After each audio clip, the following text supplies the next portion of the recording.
እጣ እጣ እጣ እጣ የእውነቱ ይውጣ ተብሎ ሳይሆን ለአገልግሎት እጣ ምደባ አለ። ይኸው ነው ይኸው ነው። በ12 ቁጥር ምስማር የኦርቶዶክስን ተረት እንዳይነሳ ነው የምንቀብረው። ብራዘር ኢየሱስ ታኅሳስ 29 ቀን እንደተወለደ መጽሐፍ ቅዱስ አያሳይም። ይህን ጊዜ ለማወቅ ስትፈልግ እዚህ ዕጣ ክፍል ዕጣ የተጣለበት ጊዜ ላይ ስትሄድ በእኛ መስከረም ወር ማላለቂያ ጥቅምት መጀመሪያ አካባቢ ላይ ኢየሱስ የተወለደው። ኢየሱስ ወዲያውኑ ጌታዬ እንደተጠመቀ መጾም ጀመረ፣ ወደ ምድረ በዳ ተወስዶ። ኦርቶዶክስ ደግሞ ጥምቀትን ባከበረች ከወር በኋላ ነው። በዘንድሮ የካቲት 9 ጾሙ ይገባል፣ ከወር በኋላ ማለት ነው። እና ይህንን የመጽሐፍ ቅዱሳዊ ጾም የመጽሐፍ ቅዱሳዊ ጥምቀት ብላችሁ ትላላችሁ ኦርቶዶክሳውያን። ሌላውን ስትገባው ዙሩን አከረዋለሁ፣ መድኃኔዓለም ምስክሬ ነው፣ ዙሩን አከረዋለሁ አልኩ። ኢየሱስ ግን ታኅሳስ 29 ቀን በኢትዮጵያ ካላንደር አልተወለደም።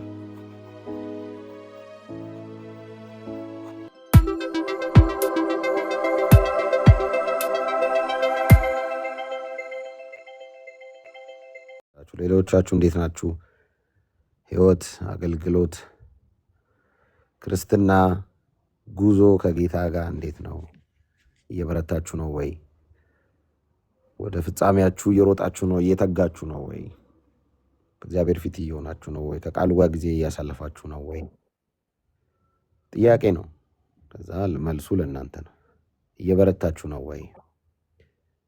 የጸሎት ሕይወታችሁ እንዴት ነው? ሁሉ መልካም ነው? ሁሉ በጎ ነው? በርቱ። ጌታ ሊመጣ በደጅ ነው። በጣም ጥቂት ጊዜ ነው ያለን። ረዥሙን መተናል። በጣም አጭር ነው የሚቀረን። በርቱ። የያዛችሁትን እውነት እንዳትለቁ፣ ከጌታ ውጭ ለሌላ ነገር እንዳትገዙ።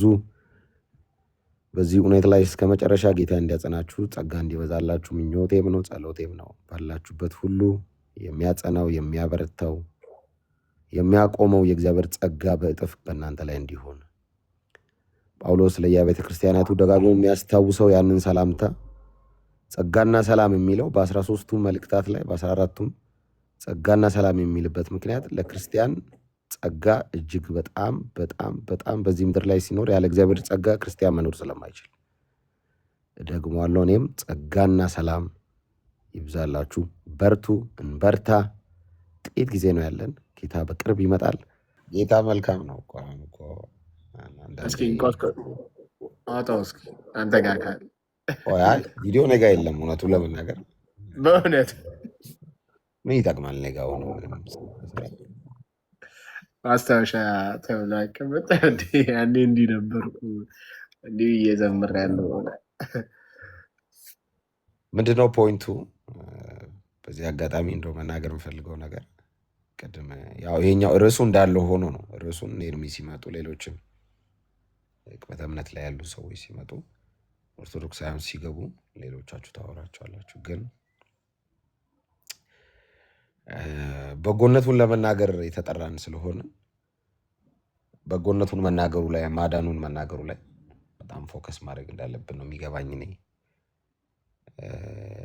ቅድም እንዳልኳችሁ ጊዜው በጣም በጣም በጣም አስጊ ጊዜ ነው ለክርስቲያን። በተለይ በጣም አደገኛ ክሪቲካል ታይም ነው ይሄ ታይም ይመስላል። አሁን በቃ ኮንፈረንስ ስላለ ወይ ደግሞ የመዝሙር ድግሶች ምናምን ስለሚዘጋጁ ክርስቲያን ክሪቲካል ታይም ላይ ያለ አይመስልም እንጂ በጣም አደገኛ ታይም ይሄ ሰዓት ነው ለክርስቲያን። በቃ ሰይጣን ያለ የሌለ ኃይሉን ነው የሚጠቀመው። ምናልባት ኢየሱስ ጌታ ነው ብላችሁ በዘይት አትቀቀሉ ይሆናል። ቆዳችሁ ከስጋችሁ ላይ አይላጥ ይሆናል። ችግር የለውም። ምቹ ኢንቫይሮንመንት የሚመስል ግን በጣም ለክርስቲያኑ ፈታኝ ጊዜ ይሄ ጊዜ ነው ብዬ ነው የማስበው። ምክንያቱም ክርስቲያን የሚፈተነው በረሃብ አይደለም። ብዙ ጊዜ ረሃብ፣ ጾም፣ ጸሎት ነው የሚያስተምረው። ምንም ችግር የለውም። ክርስቲያን እንደነ ተስፋዬ ጋቢሶ እንደነ ታምራት ኃይሌ ጊዜ የነበረው ስደት ቢሆን ስደት ምሽግ ነው የሚያስገባው። አባ አታይም ወይ ስንሰደድ መልስ አትሰጥም ወይ ውኖ የሚያስብለው እግዚአብሔር ፊት። አሁን ክርስቲያንን እየበጠበጠ ያለው ኮንፈርት ዞን፣ ምቾት። በቃ ቸርች አለ፣ ጊዜ አለኝ፣ ችግር የለውም እደርሳለሁ። ምን ችግር አለው? በሰላም ለመኖር ሲባል ዝም ብትል ምን ችግር አለው? በቃ ይሄ ኮንፈርት ዞን በጣም በጣም ዋጋ እያስከፈለ ነው። በጣም ኮምፈርት ዞን ጥንቃቄ እናርግ ሁላችንም። በጣም አደገኛ ክሪቲካል ታይም ላይ ክርስቲያን ነው። አክሰሱ አለ፣ ስልክ እጃችን ላይ ነው። የፈለግነውን ቪዲዮ ስክሮል እያደረግን ነው የምናየው።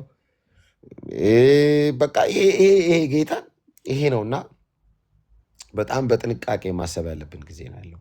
ለስንቶቻቸው ወንጌል መስክረናል፣ ይደርሳል እያለን ከፋሚሊዎቻችን ያልዳነ ሰው የለም ወይ? ለሚቼክ እስቲ ራሳችንን ቼክ እናርግ እስቲ። ጓደኛ ረዥም ዓመት በጓደኛዬ ነው፣ እኔ በጌታ ነኝ፣ እሱ ግን በጌታ አይደለም። ያው 20 ዓመት በጓደኝነት ወንጌል ነግረዋል ወይ? ምን ያደርጋል 20 ዓመት እንጀራ መብላት? የክርስቲያን ታርጌቱ ዓለም በክርስቶስ መጠቅለል የእግዚአብሔር ሀሳብ ነው። የጠቅላዮቹ መልእክተኞች ነን ነው። እግዚአብሔር ዓለምን በክርስቶስ ይጠቀልላል። አዎ መልእክቱን በመላእክት በኩል አይደለም በእኛ በኩል ነው የሚልከው የልጁን የወንጌል ስራ።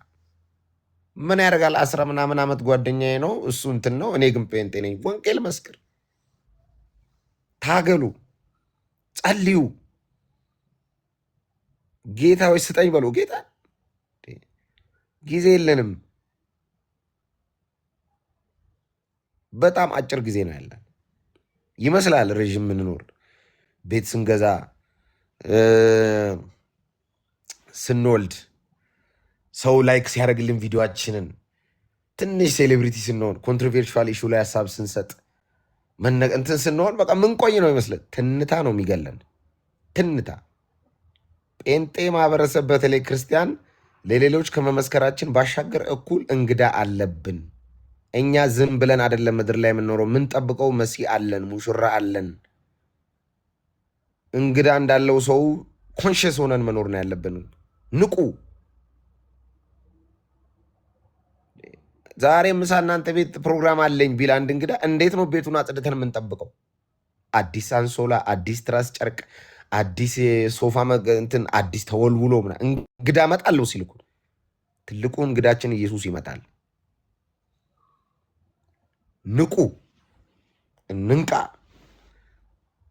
ምንድነው ማድረግ ያለብን? እንዳልኩ ወንጌል መመስከር። በቃ እግዚአብሔር በምን ይደሰታል? የልጁን የመስቀል ስራ ስንሰብክለት። ወንጌል ላልደረሰ ስፍራ ኤርሚዬ መጥቷል። አስገባው። አንድ ቁጥር ጽፏል፣ ተመልሶ መጥቷል። ቆይኔ ልሳበው እንኳን ደህና መጣ ኤርሚዬ። ወንጌል ላልደረሰበት አጋጣሚ፣ ወንጌል ባልደረሰበት ስፍራ በተገኘው ፕላትፎርም ላይ ወንጌል መስክሩ። ይሄው ኤርሚያስ እኮ ምንም ሩቅ አትሄዱ፣ ይሄው አጠገባችኋል እኮ 10 ምናምን ዓመት እንቅልፉ ተዛብቶ አይችልም እንዴ? ምን አገባኝ ብሎ እጁን አታጥፎ መቀመጥ ይቻላል። እና ምን ሆኖ ነው ሁሉ ስድብ እያስተናገደ ልጆቹ ሳይቀሩ ባለቤቱ እየተሰደበ ወላጅናቱ አባቱ የተሰደበ ወንጌል የሚመሰክረው? የገባው እውነት ነው። ለምንድን ነው የምትኖሩት? ለምን ጉዳይ ነው የምትሰደቡት? ማንን ደስ ለማሰኘት ነው ወደዚህ ህይወት የመጣችሁት? እግዚአብሔር ነው ሰውን ነው? ሰውን ደስ ማሰኘት ከሆነ መቀጠል ይቻላል። ወንጌል አማኙን እየተሰደቡ ከዚህ ጋር በሰላም እየኖሩ እንትንም ይመቸኛል እያሉ ጠላም ውሃም ስፕራይትም ቢራም ይቻላል። አይ ሐዋርያው እንዳለው ገላትያ ላይ ማስደሰትማ ያለብን የጠራንን ነው። ለሰው ደስታ አይደለም የምንኖረው። የምናስደስተው የገባንን እውነት ነው፣ የበራልን እውነት ነው ካላችሁ እዚህ እውነት ላይ መጠንከር ነው ያለብን። ይሄ እውነት ብቻ ነው ልክ።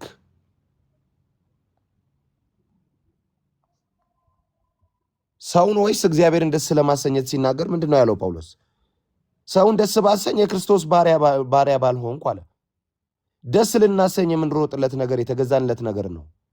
የተገዛንለት ነገር ለቅጽበት የሚሆን ለዘለቄታ የሚቆጣጠረን የሚይዘን በቃ የሚገዛን እሱ ነው። ደስ ልናሰኝ የምንወደው ማንን ነው ጋይስ? ክርስቲያኖች ልጠይቃችሁ፣ ማንን ነው ደስ ልታሰኙ የምትፈልጉት?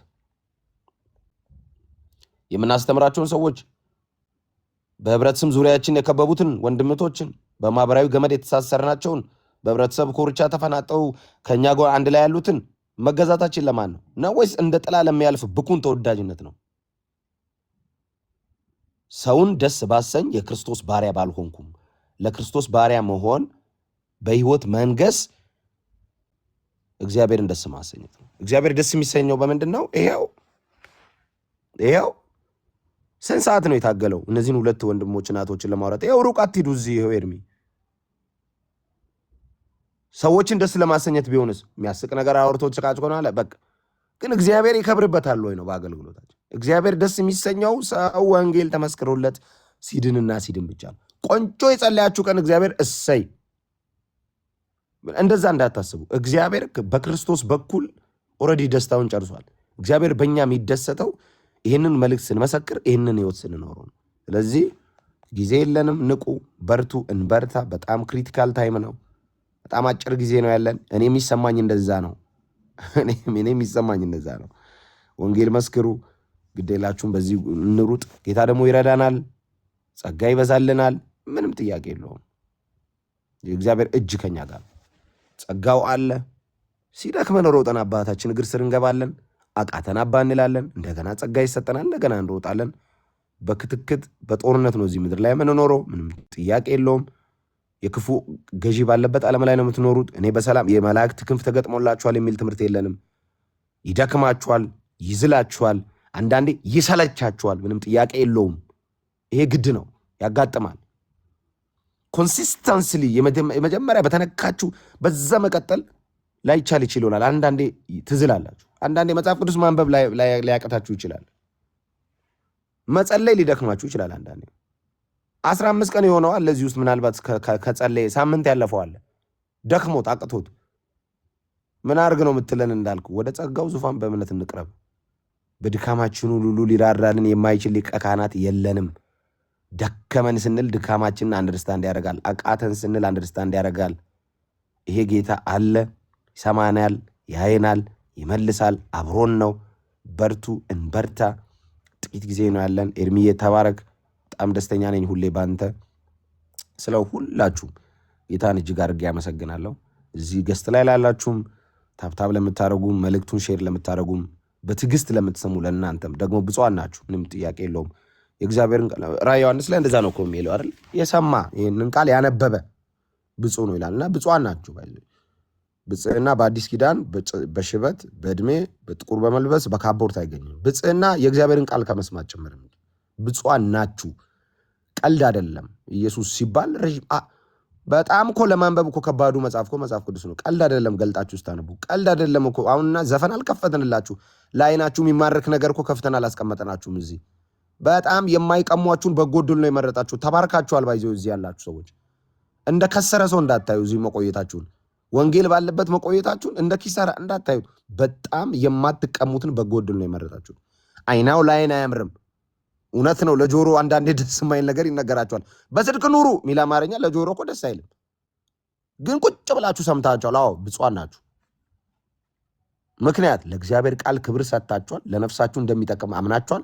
ለዚህም እውነት ተገዝታችኋል እና ብፁዓን ናችሁ። እንደ ከሰረ ሰው ፊል እንዳታደርጉ። ገዝታችሁ ያላችሁ ሰዎች ባይተው እላይ እያገለገሉ እናንተ አሜን ስትሉ ሼር ስታደርጉ አገልጋዮች ናችሁ። በእግዚአብሔር መንግስት ውስጥ የሆነ ነገር እያሳረፋችሁ ነው ያላችሁት። ተባርካችኋል። ምክንያት ወንጌል ባለበት ቀኛችሁን ሰጥታችኋል። ኤርሚ ለወንጌል ሲመጣ ታብታብ እያደረጋችሁ ነው፣ ሼር እያደረጋችሁ ነው፣ አለንል እያላችሁት ነው። ዊችዝ እኮ የሚደነቅ ነው እኮ ይሄ። በዚህ ዘመን የለም እኮ። በርቱ። አገልግሎት ልዩ ልዩ ነው። ጌታ አንድ ነው። ጸጋ ልዩ ልዩ ነው። ጌታ አንድ ነው። በተለያየ መንገድ በርቱ። ጌታ ይረዳናል። በጣም ነው የምወዳችሁ። እርስ በርስ በወንዴጃችን እናበርታ፣ እንጸልይ። ሰው ሲጠፋ ጠይቁ። አጠገባችሁ ያለ ሰው ድሮ ሲያገለግል የነበረ አሁን የተደበሉ ጠይቁ፣ ጠይቁ፣ ቼክ አርጉ። የት ነው ያለው በሉ፣ የት ነው ያለው ምናምን በሉ። ጌታን አንድ ምክር ደግሞ በዚህ አጋጣሚ የምነግራችሁ ቼክ አርጉ እስቲ፣ ለሚቼክ እና ይሄ ክርስቲያን ባህሪ ስለሆነ ነው። ተባረኩ። ወዳችኋለሁ። ጸጋና ሰላም በድጋሚ ከአባታችን ከእግዚአብሔር ከጌታም ከኢየሱስ ክርስቶስ ይብዛላችሁ።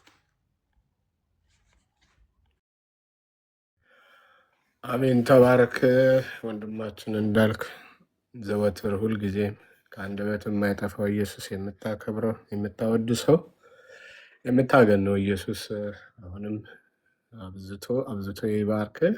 እሺ ታሚ ወንድምነት ወይ ኦኬ፣ ተመልሼ መጣሁ። አገኘኋቸው ውስጥ ጌታ ይባረክ። ይህች ቀን በጣም የተባረከች ቀን ናት። ቴንኪው ጌታዬ፣ እግዚአብሔር ይባረክ። እሺ የቅድሟን ትንሽ እንጀምርና እኔ ጋር እኩለ ሌሊት ይሆናል። የሚመጡ አይመስለኝም። ኦርቶዶክሳውያን ወገኖቻችን ምንድነው እያልን ያለ ነው? ቅድም የተናገርነው ሶሪ ቅድም የተናገርነው በሉቃስ ወንጌል መጽሐፍ ምዕራፍ 3 ላይ ነበር ያየነው ማለት ነው። ሉቃስ ወንጌል መጽሐፍ ምዕራፍ 3 ላይ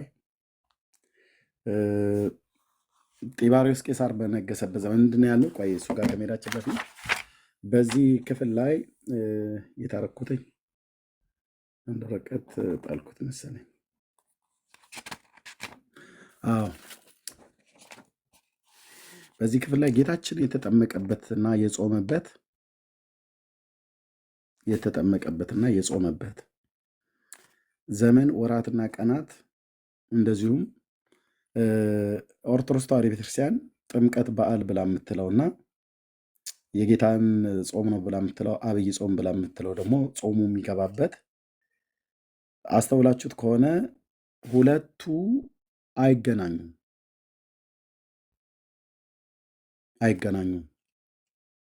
የጌታና የኦርቶዶክስ ጥምቀትና ጾም አይገናኙም። ልብ በሉ። ኦኬ ጌታችን የጾመበት ማነው? የጌታ የተጠመቀበትና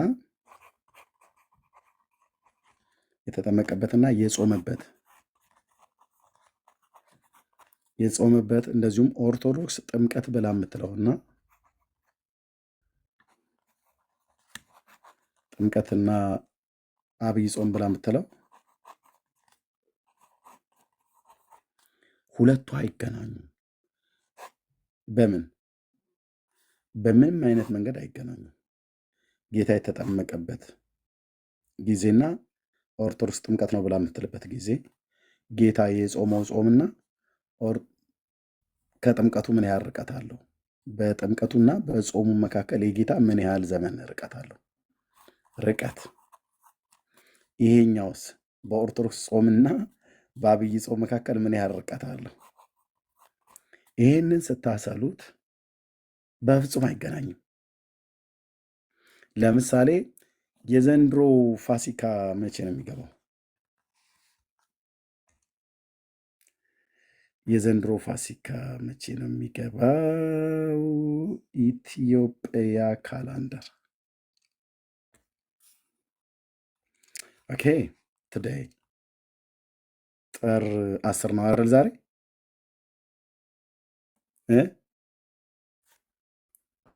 ጥር 10 9 እሺ ጥር 9 ኦኬ። እኔ ጋ እኩለ ሌሊት ስለሆነ ነው ጥር 10 ብሎ ይለኛል። እኔ ጋ አሁን 12 ሰዓት ከሌሊቱ በኢትዮጵያ 6 ሰዓት ከ14 ደቂቃ ነው ማለት ነው። ይሁን እዚህ ጋር እንደምታዩት ማለት ነው።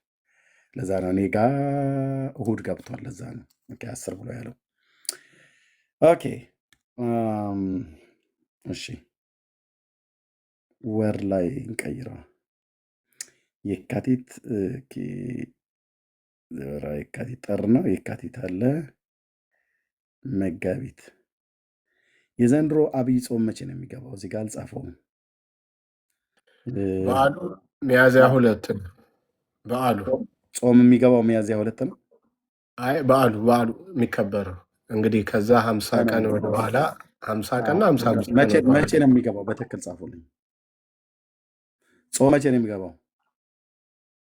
የካቲት 9 ይላሉ። ሊሆን ይችላል። የካቲት 9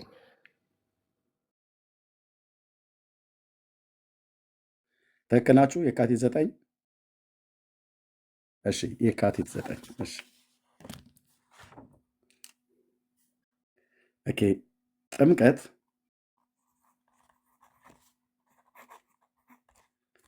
ጥር 10 ነው አይደል? ጥምቀቱ በ11 ነው። ያው ከ10 ጀምሮ ነው 10 እና 11 እስከ 12 ድረስ ማለት ነው። እስከዚህ ድረስ ትይዘዋለህ። ያው የሚወጣው 10 ስለሆነ ከተራ የሚባለው ማለት ነው።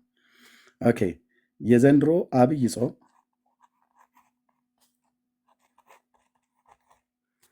መቼ ነው የሚገባው? የካቲት 9 አይደል? ኦኬ የምን ያህል ጊዜ ርቀት አለው?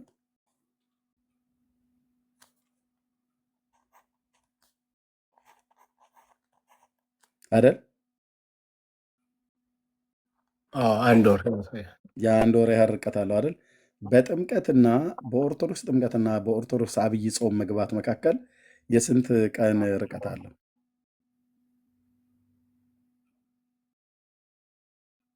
እየተነጋገርን ወገኖች፣ በኮሜንት ላይ የጻፋችሁ በጌታ በኦርቶዶክስ ጥምቀት በዓልና በጌታ መጠመቅ ሶሪ በእነሱ አብይ ጾም መካከል የምን ያህል ቀን ርቀት አለው? ያው አንድ ወር ማለት ነው። 29 ቀን ወይ አንድ ወር፣ የአንድ ወር አይደል? ኦኬ። ይሄ የኦርቶዶክስ ነው፣ የኦርቶዶክስ ነው ማለት ነው። የጌታስ? የጌታ ጥምቀትና የጌታ ጾም በጌታ ጥምቀትና በጌታ ጾም ወደ ምድረ በዳ በሄደበት መካከል የስንት ቀን ርቀት አለው?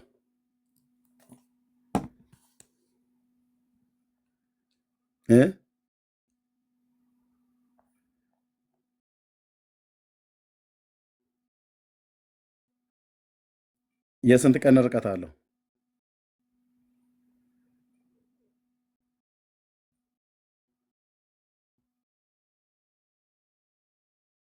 ሃሎ፣ የአምስት ወር መረጃ አምጣ። የአምስት ወር ብሏል አንዱ። መረጃ አምጣ። መረጃ ካለ ነው እዚህ ቤት ነገር ይችላል። ካልሆነ ዝም ብሎ ወሬ ነው የሚሆነው ማለት ነው።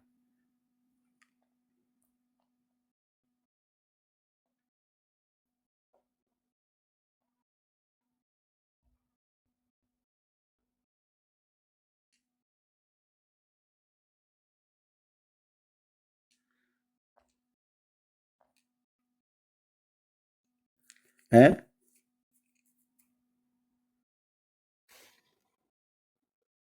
እሺ በማቴዎስ ወንጌል መጽሐፍ ምዕራፍ 3 ላይ እግዚአብሔር ቃል ሲናገር ምን ይላል?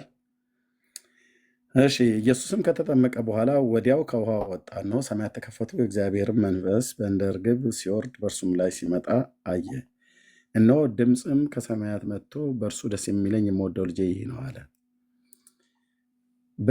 ከዚያንም ወዲያ ይላል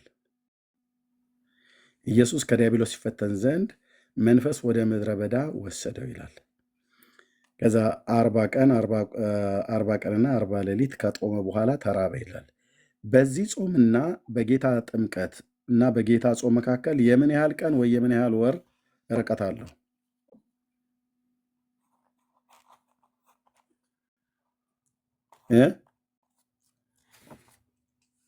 የኦርቶዶክስ አንድ ወር ብለናል። የዘንድሮን አንድ ወር ብለናል። የዘንድሮ ማለት ያው በየጊዜው አበቅቴው ስለሚቀያየር ካላንደራቸው ስለሚቀያየር ማለት ነው።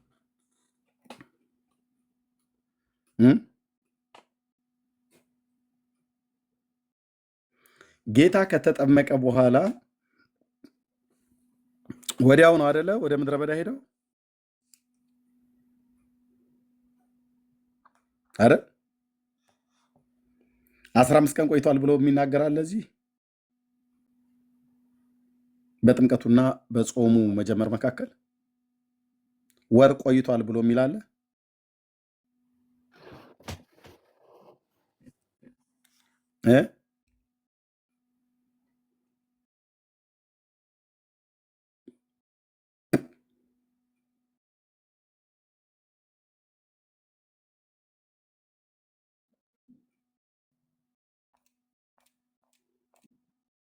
ወገኖች ሉቃስም ሲጽፈው ምዕራፍ 3 ላይ መጠመቁን ከተናገረ በኋላ ምዕራፍ 4 ላይ ኢየሱስም መንፈስ ቅዱስ ሞልቶበት ከዮርዳኖስ ተመለሰ ይላል። ከዮርዳኖስ የተመለሰ ለምንድን ነው? ሉቃስ በተለይ በደንብ ነው ያስቀመጠው። ከዮርዳኖስ ተመለሰ ይላል። ዮርዳኖስ ሄደው ለምን ነበረ? ሊጠመቅ ነው። አትቸኩሉ፣ አንዳንዶቻችሁ አትቸኩሉ። ዮርዳኖስ ሄደው ለምንድን ነው? ሊጠመቅ ነው። ከዮርዳኖስ ሲመለክ ከጥምቀቱ ነው የተመለሰው ማለት ነው።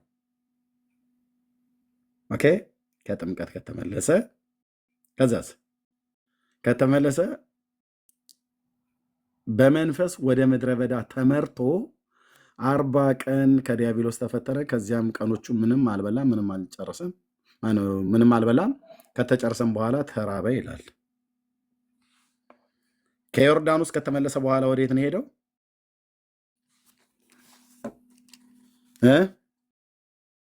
እንዲህ ጎርጉሬ ያወጣልሃለሁ ማለት ነው።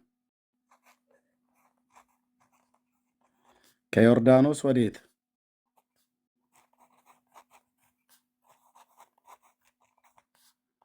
ወደ ምድረ በዳ።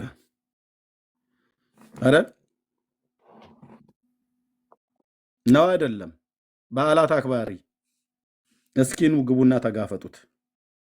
ቀጥዬ ያለውን ከመናገሬ በፊት ማለት ነው።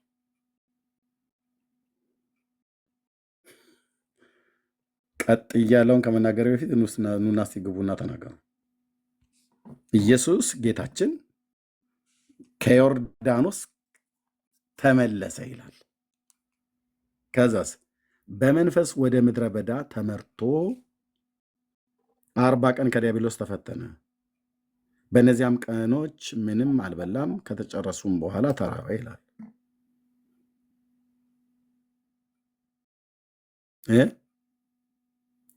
ማነው እስኪ የሚመጣ?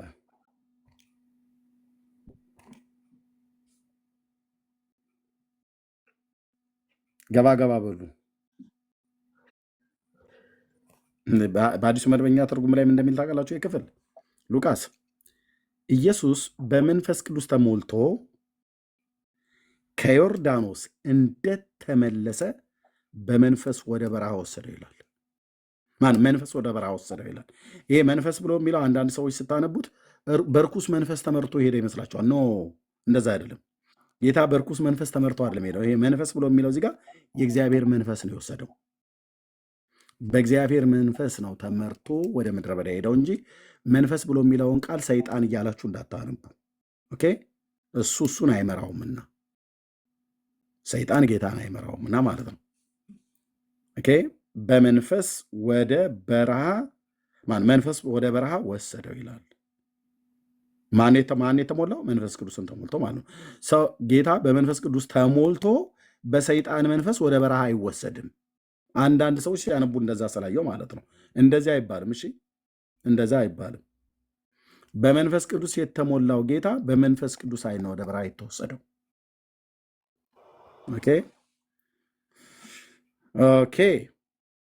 እና ግን ምን ይላል? ከዮርዳኖስ እንደተመለሰ ማለት ነው። ስለዚህ ከዮርዳኖስ መመለስና ምድረ በዳ በመሄድ መካከል የስንት ወር ወይ የስንት ቀን ልዩነት አለ?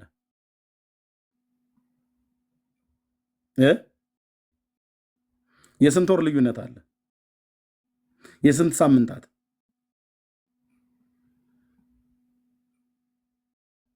የለም፣ ምንም የለም። ወዲያው ነው ሄደው። ወዲያው ነው ሄደው። ኦርቶዶክስስ ጥምቀትን ካከበረች ከስንት ቀን በኋላ ነው? የዘንድሮ እንኳን ከስንት ቀን በኋላ ነው ጾሟን የምታስገባው? ከወር በኋላ ማለት ነው። የዘንድሮን አበቅቴስና የዘንድሮን ካላንደር ስናይ ለምን ከኢየሱስ ጋር አትመሳሰልም? ለምን አሁን የጥምቀት ማለት ኦርቶዶክስ ከኢየሱስ ጋር ብትመሳሰል ኖሮ በዓላቸው ምን ያህል መጽሐፍ ቅዱሳዊ ያለመሆኑን ለማሳየት ነው። ብትመሳሰል ኖሮ ጌታ የጌታን ጥምቀት ከሆነ የምታከብረው የጌታ ጥምቀት በ10 ገባ አይደል? ጥምቀት የተባለው እሱ ነው አይደል? ኦኬ። ፋሲካው መግባት የነበረበት መቼ ነበር ማለት ነው? ሲጀምር የሚካኤል ብለህ እስከ ቃና ዘገሊላ እኮ ድረስ ያቆያሉ። እኛ እኮ ግርም እኮ የሚል እኮ ነው ወንድሜ። አምታታው በከተማው የምትለው እኮ አይነት እኮ ማለት ነው።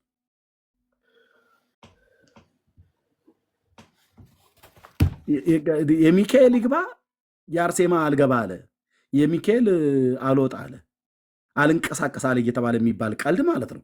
ህዝብ ለመብላት ሆን ብሎ የሚደረግ ሸፍጥ በእግዚአብሔር ቃል ላይ በየትኛውም ክፍል ላይ ብትመዝነው የማታገኘው ማለት ነው።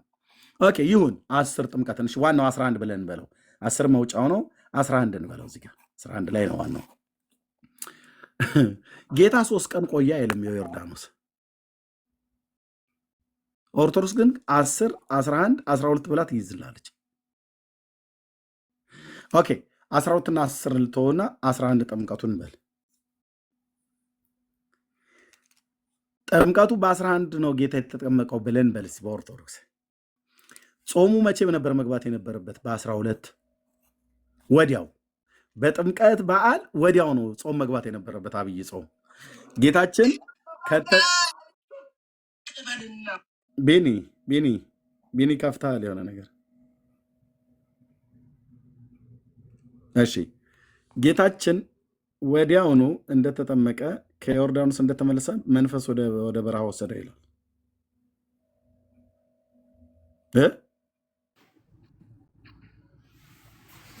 መንፈስ ወደ ምድረ በዳ ወሰደ ይላል።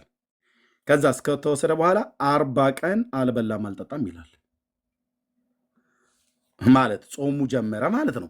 ከጥምቀቱ ማግስት ኢየሱስ ጾሙ ገባ ማለት ነው። ከዮርዳኖስ በዮሐንስ እጅ ከተጠመቀ በኋላ በመንፈስ ቅዱስ ወደ በረሃ ተወሰደ። ወዲያውኑ ጾሙን ጀመረ። ኦርቶዶክስስ ጥምቀት ብላ ጥር 11 ቀን ታከብርልህ እና ከወር በኋላ ነው በዘንድሮ አበቅቴ በዘንድሮ ካላንደር ከወር በኋላ ነው አብይ ጾም ገባ ብላ ምትልህ አንድ አትልም።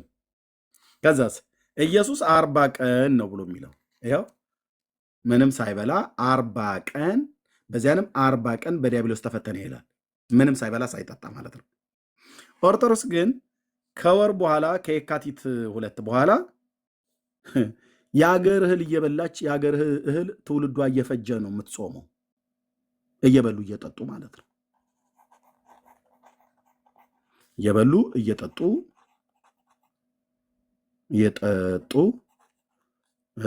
ሴትም እያወጡ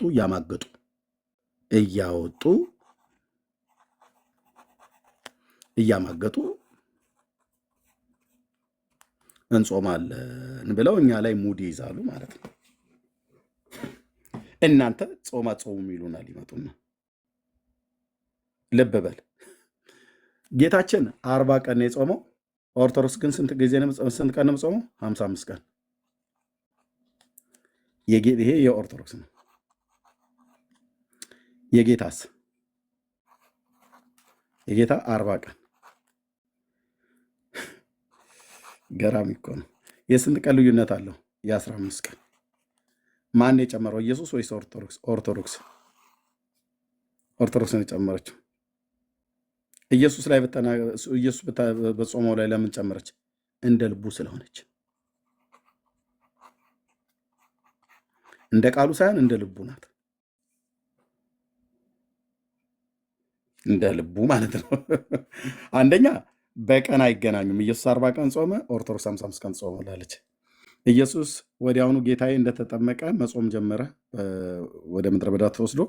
ኦርቶዶክስ ደግሞ ጥምቀትን ባከበረች ከወር በኋላ ነው። በዘንድሮ የካቲት 9 ጾሙ ይገባል፣ ከወር በኋላ ማለት ነው። እና ይሄንን የመጽሐፍ ቅዱሳዊ ጾም የመጽሐፍ ቅዱሳዊ ጥምቀት ብላችሁ ትላላችሁ ኦርቶዶክሳውያን። ሌላውን ስትገባው ዙሩን አከረዋለሁ፣ መድኃኔዓለም ምስክሬ ነው፣ ዙሩን አከረዋለሁ አልኩ። ግን አንድ ሰው ደፍሮ እችን ቤት የሚረግጣት በእውቀት የለም። እንደዚህ ጽፌ ነው ማስረዳት አለው ብሎ የሚል ሰው ግን ካለ አሁን በእውቀት የሚያወራ ኦርቶዶክሳዊ ካለ ይምጣ። አይኔ እውቀት የለኝም እውቀት አልመልስልህም እኔ ያለኝ ስድብ ነው ብሎ የሚል ሰው ካለ በስድብም ደግሞ ያው ሃይማኖቱን ለመጠበቅ የሚፈልግ ሰው ካለ ይምጣ ማለት ነው። ቴንኪው። እስቲ ዛጎዬ ከታች አይቼዋለሁ። ቲንክ ጸግሽም ኦርቶዶክስ ነው ይሞክር እንደሆነ ያው እንግዲህ ቢያንስ ሁለቱ ላይ አሳይቻለሁኝ። ይነግሩናል ማለት ነው። ቅዱስ ቃሉን ይዘን ከፈለግን የሮማውያን ወጣ ማለት ነው። ዛጉዌ አልቻለም።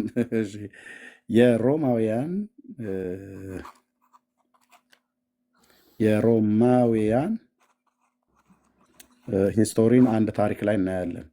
ለምን ጢባሪዮስ የሚባለው ቄሳር በነገሰበት ዘመን ጌታችን ስለተጠመቀ ጢባሪዮስ ይሄ ሰው በነገሰበት ዘመን ጌታችን እንደተጠመቀ ቅዱስ ቃሉ ስለሚነግረን እንግዲህ ወገቡን የታጠቀ ሰው ካለ ይምጣ። ጢባሪዮስ ቄሳር በነገሰ በ15ኛው ዓመት ነው ጌታችን የተጠመቀው። በ15ኛው ዓመት ጴንጤናዊ ጲላጦስ በይሁዳ ሲገዛ፣ ሄሮድስ በገሊላ ያለ ይነግረናል ማለት ነው። እሺ ወንድማችን እንኳን ደህና መጣ። እንጠብቃለን። እስኪ እንኳን ደህና ቆያችሁኝ። ኤርሜ ሁሉ ሰላም ገና ነኝ። ከየት ቤተ እምነት ነው? ለጊዜው ጀስት ክርስቲያን ነኝ። አይ የሚያጠብ እምነት ነው። ከየት ቤተ እምነት ነው ወንድማችን? እሺ ከኦርቶዶክስ። ኦኬ። አይ ለጊዜው ክርስቲያኔ ብለህ ከዚህ በፊት ምን ነበርክ? አይ መሰረቴ ኦርቶዶክስ ነው፣ ግን በርካታ ጥያቄዎች ያንተንም ቪዲዮዎች ስከታተል ነበረ። ሰው የሚነሱብኝ ጥያቄዎችም መልሳቸውም ስላሉ እዛ ጉዳይ ላይ ለማውራት ነው የገባሁት።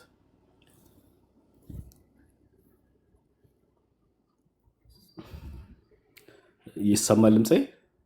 ከዚህ በፊት ሰምተህ የተመለሰልህ ጥያቄ ነበር? ጥያቄ ያው የተመለሰም ነበረ፣ ግን በርካታም የተፈጠሩብኝ ጥያቄዎች አዘሴም ታይም አሉ። ኦኬ። ለምሳሌ የመጀመሪያው ኤርሚ የምታደርጋቸው በርካታ እንቅስቃሴዎቹ ሁሉም ነገር አሪፍ ነው። ትንሽ ግን በፍቅርና በተረጋጋ መልኩ ሁሌም ቢሆን ጥሩ ነው። ጥላቻ እንዳይመስልብህ ስለማለት ነው። ምናልባት ምክር ካረክት ይቅርታል፣ ችግር የለም። እኔ ጥላቻ እንዳይመስል። ይኸውልህ በፍቅር ከሆነ ሁሉ ነገር መልካም ነው። አሁን አግሬሲቭ እየሆንን የምንሰራቸው ስራዎች በሙሉ ወደ ጥፋት ይመራሉ። አንተ አይደለም የምትሰራው፣ እኔ አይደለም ሰራው። አንተ የምትሰራውን እኮ ነው የምልህ። በአንተ ውስጥ እኔ እየተከተልኩ እየሰማሁ ከሆነ የኔ አይነቶች ደግሞ አሉ የዚህ አይነት ሀሳብ የሚያመጡ ትንሽ ቢያለዝበው እንደዚህ ምናምን ስሰማ ገባ። እና ከዚህ የተነሳ ነው እቺን መግቢያ ላድርግልህ ብዬ ነው። ችግር የለውም። እሺ ምን ተመለሰልህ እስከዛሬ ከሰማሁ ላይ? ምን ተመለሰልህ ሳይሆን ጥያቄ አጫርክብኝ። አሳይ ኦርቶዶክስ የነበሩብኝን ዝም ብሎ የመሄድ አካሄድ ጥያቄ ኮስችን እንዳደርግ ዝም ብሎ መመላለስ ሳይሆን ምንድን ነው ሪሊ ብዬ ወደኋላ ሄጄ ድርሳናቱን፣ ገድላቱን፣ እያንዳንዱ የምታነሳቸውን ጥያቄዎች መልሼ በራሴ ለማየትና ስህተት የመሰሉኝን ነገር እንዳይ ምክንያት ሆነሃል። ግን ሁሌም ስከታተል አዘ ሴም ታይም ጥያቄ የሚፈጥርብኝ እንደዚህ ባይል ምላቸው ነገሮች ደግሞ አሉ። ከቅንነት እንድትወስድልኝ የምፈልጋቸው ገባ። ለምን እንደዚህ በኃይል ለምን እንደዚህ ባያደርገው? በጣም ትንሽዬ ዘመን ነው የምንኖረው። ሰርተን የምናልፈውን ነገር መስራት አለብን እና በፍቅር በጣም በሰከነ መንገድ ሰዎች ወደ እውነት አለኝ ብለህ ነው እያወራ ያለው በስሜት አይደል? ጥያቄ የለህም ማለት ነው። አስተያየት እንጂ ያለ ጥያቄ የለህም እንዴ? አለኝ እንጂ ጥያቄ እንደ መግቢያ አስተያየት እኮ ስነግርህ ነው። አንተም አስተያየትን እየጠየከኝ አይደለ ያለው? አስተያየትን አልጠየኩም፣ ግን ተቀበልኩ እኮ አልኩ። ጥያቄ ምንድን ነው? እሺ ጥያቄ አሁን ለምሳሌ የዛሬውን ሁነት በካላንደር ሎጂክ ነው እያወራን ያለ ነው። ክርስቶስ ከተጠመቀ በኋላ ወዲያው በፍጥነት ነው ወደ ጾሙ የገባው። የአንድ ወር የኢትዮጵያ ኦርቶዶክስ ቤተክርስቲያን የአንድ ወር ጋፕ አላት ነው እያልከን ያለው አደለ? በፍጥነት አልሆነም ነው የዘንድሮው ላይ ያው ኢትዲፔንድስ አበቅቴው ላይ እንደሚመጣው እንደየጊዜው ስለሆነ እንደዛ ከሆነ አሁን የኔ ቀላሉ ጥያቄ ምን መሰለ? አንተ የኦርቶዶክስ ቤተክርስቲያንን እንደተጠመቀች ጥምቀቱ በተካሄደ በፍጥነት በነጋታው ጾሙ ቢጀመር አሃ ኦርቶዶክስ እዚህ ጋር ልክ ናት ብለህ የምትቀበል ሰው ነው ወይ ነው? እንደው ስህተት ባይሆን አልቀበልም። ለምን ከሆነ አንተ መጽሐፍ ቅዱሳዊ ሁሉ ነገር ይሁን ኦርቶዶክስ መጽሐፍ ቅዱስን ትምሰል አይደለ ሐሳብህ? አልቀበልም። አልቀበለው ቀኑ ተመሳሳይ ሆኖ ጥምቀቱ እንደ ዛሬ አክብራ ነገ ጾም ብታስገባ ትክክል ነው የጌታ ሀሳብ ነው ብዬ አይደለም። አንደኛ ማልበት ምክንያት ኦርቶዶክስ ጥምቀት ብላ ከምታከብረው ውስጥ አሁን ታቦት ብላችሁ እናንተ በኦርቶዶክስ የምታምኑት አለ አይደለ? እሱን ይዞ ወደ ጥምቀተ ባህር ወይ ደግሞ ወንዝ አካባቢ ባለበት ከተራ ተብሎ የሚባለው እንደሱ አይነት ስርዓት ሲምቦሊካሊውን ለምን ትነጥፈዋለህ? ክርስቶስ ለመጠመቅ መውረድ ነው የሚያሳየው። ያ አውርቼ ልጨርሳ። እንደሱ አይነት ነገር በጌታም ዘመን አልነበረም። ከጌታም ዘመን በኋላ በነበሩት በክርስቶስ ቤተክርስቲያናት ታሪክ ውስጥ አንድም ቦታ አታሳየኝ፣ አልነበረም፣ የለም። እንደዚያው እናንተ ታቦት ብለው ይዘውት እንደሚሄዱት ወደ ወንዝ ወደ ውሃ ወዳለበት ወደ ባህር ወደ ሐይቅ ወደ ኩሬ አካባቢ ይዘው እንደሚሄዱት እንደዛ ይዘው የሄዱበት የነበረ በክርስቶስ ቤተክርስቲያናት ታሪክ ውስጥ የለም። በብሉይ ኪዳንም በኦሪታውያኑም ሲታይ የለም። ስለዚህ የጥምቀት በዓል አከባበሩ ራሱ መጽሐፍ ቅዱሳዊ አይደለም። እንደዚህ አይነት አሁን ሲምቦሊክ ብላ ያልከውን እስኪ በኋላ ትነግረኛለህ። የአርሴማ ታቦት ነው ሲምቦሊክ ለጌታ ለኢየሱስ ክርስቶስ መጠመቅ? እሱማ ያው ቃል ኪዳን እንደተገባላቸው አይደለ? ሲምቦሊክ ስንል ነው አይደለም አይደል? አልተገባላቸውም። አያውቃቸውም ጌታ ራሱ ቃል ኪዳን ከእነሱ ጋር ገባሁ ብሎ አንድም ቦታ የተናገረ የለም። እግዚአብሔር በየቦታው ከማንም አሮጊትና ሽማግሌ ጋር ሲማማል አታገኝም። በባለፉት ትውልዶች ራሱ ከ3 አባቶች ጋር ነው በኪዳን ደረጃ እግዚአብሔር የገባው ማለት ነው።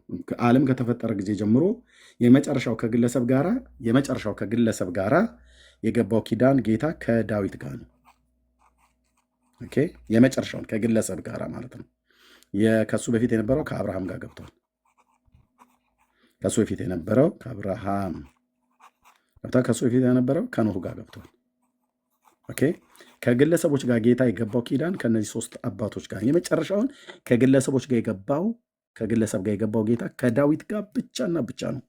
ከጳውሎስ ጋር አልገባም፣ ከጴጥሮስ ጋር አልገባም፣ ከዮሐንስ ጋር አልገባም።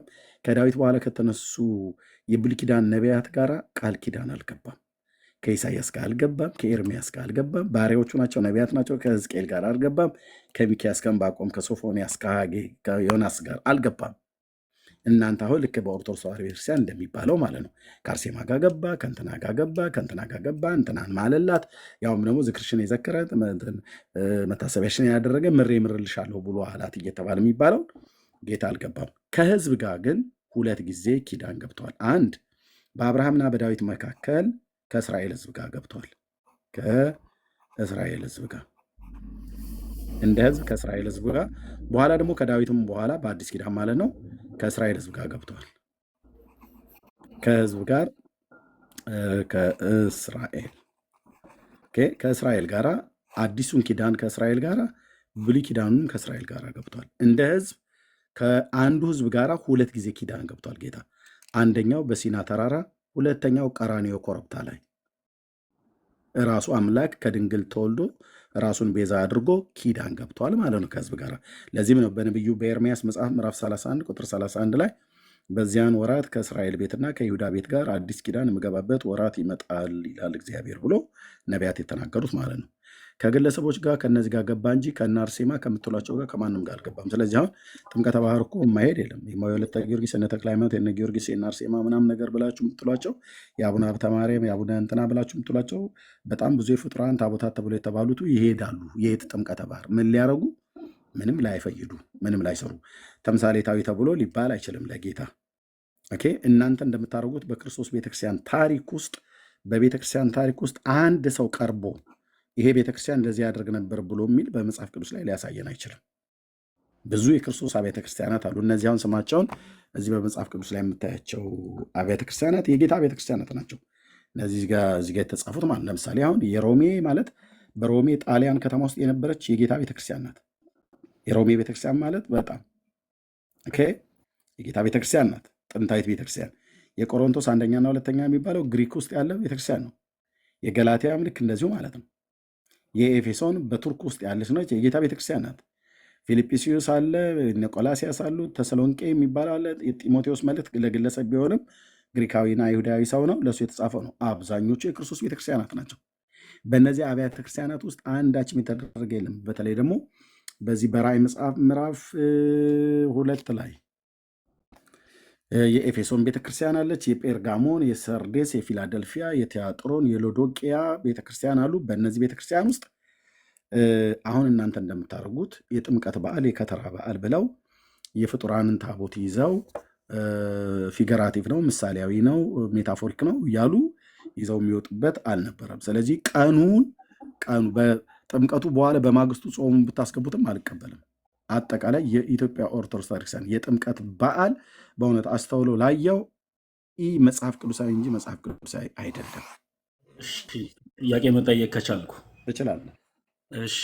እኔ ነበር መጠየቅ አለብኝ፣ ግን አንተው ራሱ ጥያቄ እነዚህ አሁን አንተ እንደ አጠቃላይ የጌታን ጥምቀት ማክበር ጋር ያለ ተቃውሞ ምንድን ነው? አሁን ስለ ስርዓትና ስለ ሁነት ማውራት ሌላ ነው። ግን የጌታን ጥምቀት ባጭሩ ማሰብና ማክበር ስህተቱ የቱ ጋር ነው? አንድ ሁለት ደግሞ እነ አብርሃም እነ ኖህ ያልካቸውን ቃል ኪዳን ስለመገባባቱ ስትናገር ማስረጃ መጽሐፍ ቅዱሳዊ ነው።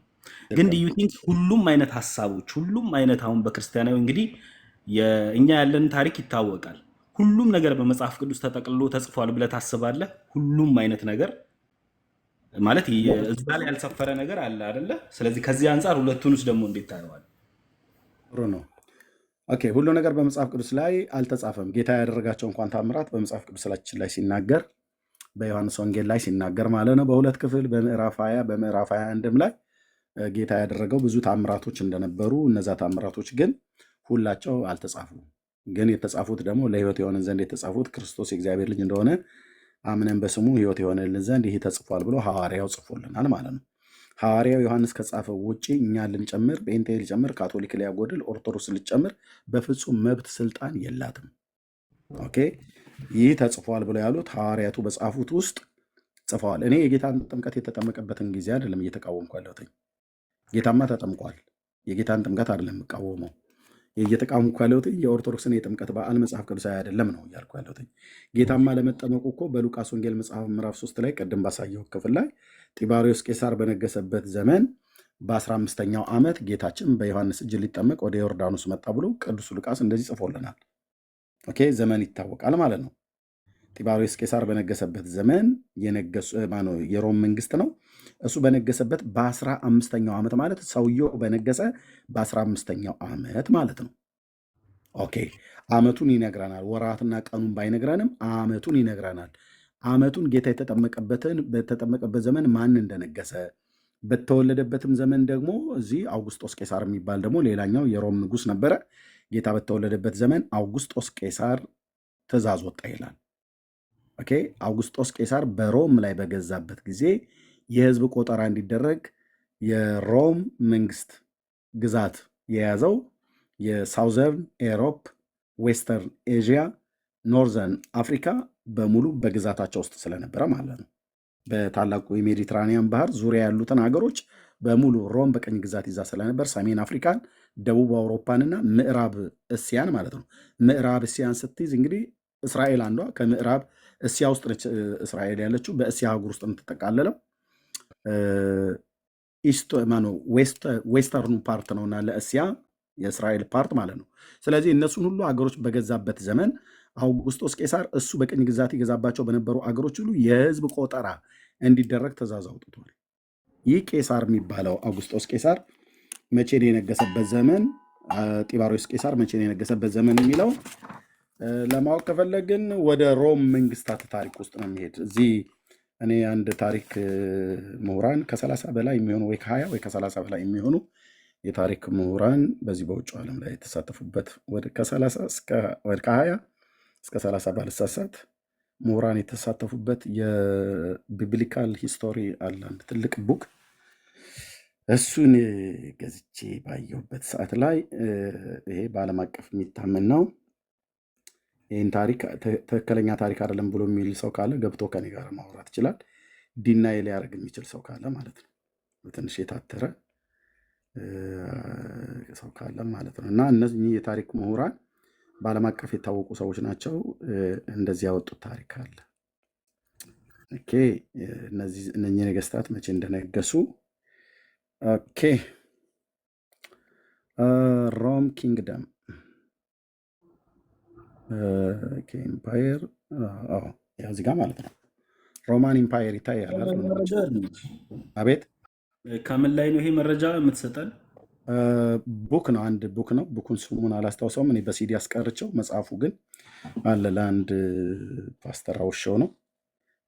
ግን ይህንን ቡክ ስገዛው ከ20 እስከ 30 የሚሆኑ ፕሮፌሰሮች ናቸው የተሳተፉበት ይህን ታሪክ ማለት ነው። ትልቅ ቮሊዩም ያለው ነው። ለሆሊዴ ስለሄደ ያ ፓስተር እሱ ሲመጣ መጽሐፉን አምጥቼ አሳያቸዋለሁ። አርእስቱን አላስታውሰውም። እኔው ራሴ ነኝ ገብቼ የገዛሁት እዚህ ሀገር ባለ የመጽሐፍት መሸጫ ማለት ነው። እና ከመጽሐፉ ጋር ሲዲው ሁሉ ጭምራለ። ሲዲዎች ከብዙ ሲዲዎች ጋር ስለተቀላቀለ ሲዲውን እዚህ ፒዲኤፍ አድርገህ ማውረድ ትችላለህ። እና እንደዛ አውርጄው እዚህ ጋር ያስቀረውታለህ። ይሄ ታሪክ የምነግራችሁ ታሪክ ከ20 እስከ 30 ቁጥራቸውን እርግጠኛ ስላልሆንኩ ነው። ምሁራን ዓለም አቀፍ ፕሮፌሰሮች ናቸው። በኦክስፎርድ በካምብሪጅ ምናምን ነገር በተባሉ ዓለም አቀፍ ከአውስትራሊያ፣ ከካናዳ፣ ከተለያዩ ዓለማት የተውጣጡ የታሪክ ምሁራን ሁሉ ጭምር ከእስራኤል ሁሉ ጭምር ያሉ ሰዎች የተሳተፉበት ቢብሊካል ምንድነው የጂኦግራፊ የመልክዓ ምድር አቀማመጥና ታሪክን ሁሉ ጭምር የያዘ ነው። ኦኬ፣ በዛ ክፍል ላይ ምን ይላሉ ምሁራኑ? ቄሳር አውግስጦስ ማለት ነው የነገሰበት ዘመን ቅድመ ልደተ ክርስቶስ ማለት ነው ከ27 ቢሲ እስከ 14 ድረስ ባለው ዓመተ ምህረት ማለት ነው። ከክርስቶስ ልደት በፊት እኛ ዓመተ ዓለም ነው አይደል ምንለው። ከ27 ዓመተ ዓለም እስከ 14 ዓመተ ምህረት ነግሷል። ይሄ ንጉሥ በነገሰበት ዘመን ነው ጌታችን ኢየሱስ ክርስቶስ የተወለደው። ይሄ ንጉሥ በነገሰበት በየትኛው ዓመት ላይ ነው ይሄ ትእዛዝ የወጣው ብሎ የሚለውን ለማየት ከተፈለገ በጣም ዲፕ የሆነ የሮማውያንን ታሪክ ማጥናት ይጠበቅብናል። አውግስጦስ ቄሳር በነገሰበት ዘመን ድንገት የተጻፈ ሪትን የሆነ መረጃ ካለ ማለት ነው። ለምሳሌ አሁን ወደ ሮም ሰዎች ይሄዳሉ ብዙ ጊዜ ማለት ነው። እኔም ለመሄድ እችላለሁ፣ የሚከለክል ነገር የለም በምንቀሳቀስበት ሰዓት ላይ። በሚሄድ ሰዓት ላይ ግን እኔ ሮም ጣሊያን ሲሄድ የሐዋርያቱ ሕልፈት ያለፉበት ቅዱስ ጳውሎስ የተከራይቶ ያስተማረበት ወይ ደግሞ የተሰዋበት እነ ጴጥሮስ የተሰዉበትን ቦታ ብቻ ሳይሆን የማየው ለምሳሌ የሮም ምንድነው ላይብረሪ ካለ ለምሳሌ እነዚህ የጥንት ነገስታት እነሱ ጋር በታሪክ እንደዚህ ተጽፎ ስለሚቀመጥ ድንገት የተጻፈ ካለ ለምሳሌ አሁን በእስራኤል መጽሐፍት ታሪክ ውስጥ በነገስታት ታሪክ ውስጥ መጽሐፉ አሁን አይገኝም፣ ግን ያሻር የሚባል መጽሐፍ አለ። ያሻር በሚባል መጽሐፍ ላይ በነገስታቱ ዘመን የተጻፈውን የቀረው ነገር በነገስታቱ ታሪክ መጽሐፍ የተጻፈ አይደለምን ይላል። የነገስትን መጽሐፍ የዜናን መጽሐፍ ስታነቡ ማለት ነው። ለምሳሌ መጽሐፍ ቅዱስን የማንበቡ ድሉን አግኝተው ከሆነ ይህ መጽሐፍ ወይ ደግሞ በባለ ራእዩ በጋድ እና እንደዚህ አሉ የታሪክ ነገስታት የሚጽፏቸው ታሪክን የሚዘግቡበት መጽሐፍቶች አሉ። በተለይ ግን ይሄ ያሻር በጣም ይታወቃል። አሁን ይህ መጽሐፍ ይገኛል አይገኝም በጣም እርግጠኛ አይደለሁኝም። ምክንያቱም ከእግዚአብሔር ቃል ውጭ የሆነ ነው፣ የታሪክ መጽሐፍ ነው። በይሁዳ ነገስታትም በእስራኤል ነገስታትም ታሪክ ውስጥ የሚታወቅ መጽሐፍ ነው። መጽሐፍ ቅዱሳችን ላይ ስሙ ተጽፎ አለ። ያሻር የሚባለው መጽሐፍ ነገስታት በዘመናቸው በነበሩበት ሰዓት ላይ ጦርነት ከማጋ እንደገጠሙ ምን እንደተከናወነ ኢኮኖሚያቸው ምን እንደነበረ ብቻ እያንዳንዱ ጸሐፌ ትእዛዝ የሚባሉ በነገስታቱ ዘንድ ይጽፉ እንደነበረ ልክ እንደዛ አድርገው የሚያስቀምጡበት መጽሐፍ ነው እና እዛ ውስጥ ይገኛል። ለምሳሌ አሁን ዳዊት ከጎልያድ ጋር የተጣላበትና የተገዳደለበት በዛ በኤላ ሸለቆ ላይ ምናልባት ነገስታቱ ጽፈውት ከሆነ በዚያን ዘመን ሳኦል ነው የነገሰው የነበረው። በዚያ ዘመን ጸሐፌ ትእዛዞች ካሉ ሊጽፉት ይችላሉ ማለት ነው። ቀኑ ሪትን ሆኖ ሊጻፍ ይችላል። ኦኬ። ልክ እንደዚሁ የዚህም አውግስጦስ ቄሳር የሚባለው ትእዛዝ ያወጣበት ቀን ልብ በሉ። ይሄ የህዝብ ቆጠራ የሚደረግበት ቀን ነው፣ ተራ ቀን አይደለም። የህዝብ ቆጠራ የሚደረግበት ቀን ነው። ትእዛዝ ወጣ ይላል። አዋጅ ነው የተነገረው። ይህ አዋጅ ህዝብ እንዲቆጠር ነው፣ ዓለም ሁሉ እንዲቆጠር ነው ብሎ ያለው። ዓለም ሁሉ ያስባለው ያው የሰሜኑን አፍሪካ እንደዚሁም የደቡቡን አውሮፓ እንደዚሁም የምዕራቡን እስያ ክፍል ሮም በቀኝ ግዛት በታላቁ ባህር በሜዲትራኒያን ባህር ዙሪያ ያሉትን ሀገሮች ትገዛ ስለነበር ማለት ነው። ይሄ ቀን ተራ ቀን አይደለም። የአውግስጦስ ቄሳርን ዘመን ከታወቀ በዚያን በነገሰ በየትኛው ዓመት አሁን ለምሳሌ እዚህ ጋር ስታነቡ ምዕራፍ 3 ላይ ስታነቡ ጢባሪዎስ ቄሳር በነገሰ በ15ኛው ዓመት ይላል። ጌታችን ኢየሱስ ክርስቶስ የተወለደበትን ዘመኑን ነገረን። አየህ የተጠመቀበትን ጌታ ሲጠመቅ ጢባሪዎስ የሚባለው ይሄኛው ማለት ነው። ጢባሪዎስ የሚባለው ከ14 ዓመተ ምህረት እስከ 37 ዓመተ ምህረት ማለት ነው። ጌታ ሲጠመቅም ሲሞትም ይሄ ሰውዬ እየገዛ ነበር። ጌታ ከተጠመቀበት በ30 ዓመቱ የተጠመቀው ገና ምንድነው ከተወለደበት ማለት ነው እንጂ ከዛ ጊዜ ጀምሮ እስከ ሞተበት ጊዜ ድረስ ጌታችን ሲሞት ጢባሪዎስ ቄሳር ነበር የነበረው። ጌታ በ33 ዓመት ከ6 ወር አይደለ የሞተው ከዚህ ምድር ላይ ሞት እንድል አድርጎ የተነሳው። ስለዚህ እስከ 37 ከተነሳ ካረገ ከ4 ዓመት በኋላ ሁሉ ጭምር ይህ ሰውዬ እየገዛ ነበር ማለት ነው። ለ23 ዓመታት ልክ ነው እንደዚህ ገዝቷል ማለት ነው። አሁን የዚህኛውን ከ15 ዓመት ሲሞላው ነው ኢየሱስ በዮሐንስ እጅ በዮርዳኖስ ተጠመቀ ብሎ የሚላል። ያው የእግዚአብሔር ቃል ምን ይላል? በጢባሪዎስ በነገሰ በ15ኛው ዓመት ማነው በዚህኛው በአዲሱ መደበኛ ትርጉም ነው ያደረግኩት። ልቀይረው በ54 ዓመተ ምህረት ትርጉም 54 ኦኬ። ጢባሪዎስ ቄሳርን በነገሰ በ15ኛው ዓመት ጴንጤናው ጲላጦስም በይሁዳ ሲገዛ ሄሮድስም በገሊላ እነዚህ ሰዎች የነገሱበት ዘመን ይታወቃል። ቢያንስ የጢባሪዎስ ቄሳር እንኳን አላገኝም ብሎ ቢል አንድ ሰው ጴንጤናዊ ጲላጦስ የተባለው ሄሮድስ በገሊላ የገዛበት ዘመን ይታወቃል። ታላቁ ሄሮድስ የሚባለው ማለት ነው። ባይዘዊ ይታወቃል። እንደዚሁም ሄሮድስ በገሊላ የአራተኛ ክፍል ገዢ ወንድሙም ፊልጶስ የሄሮድስ ወንድም ማለት ነው። ወንድሙ ፊልጶስም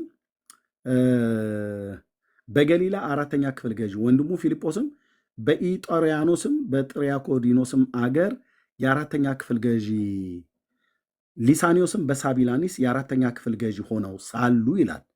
እነዚህ ሰዎች የፖለቲካውን ዓለም የያዙ ሰዎች ናቸው። ማን?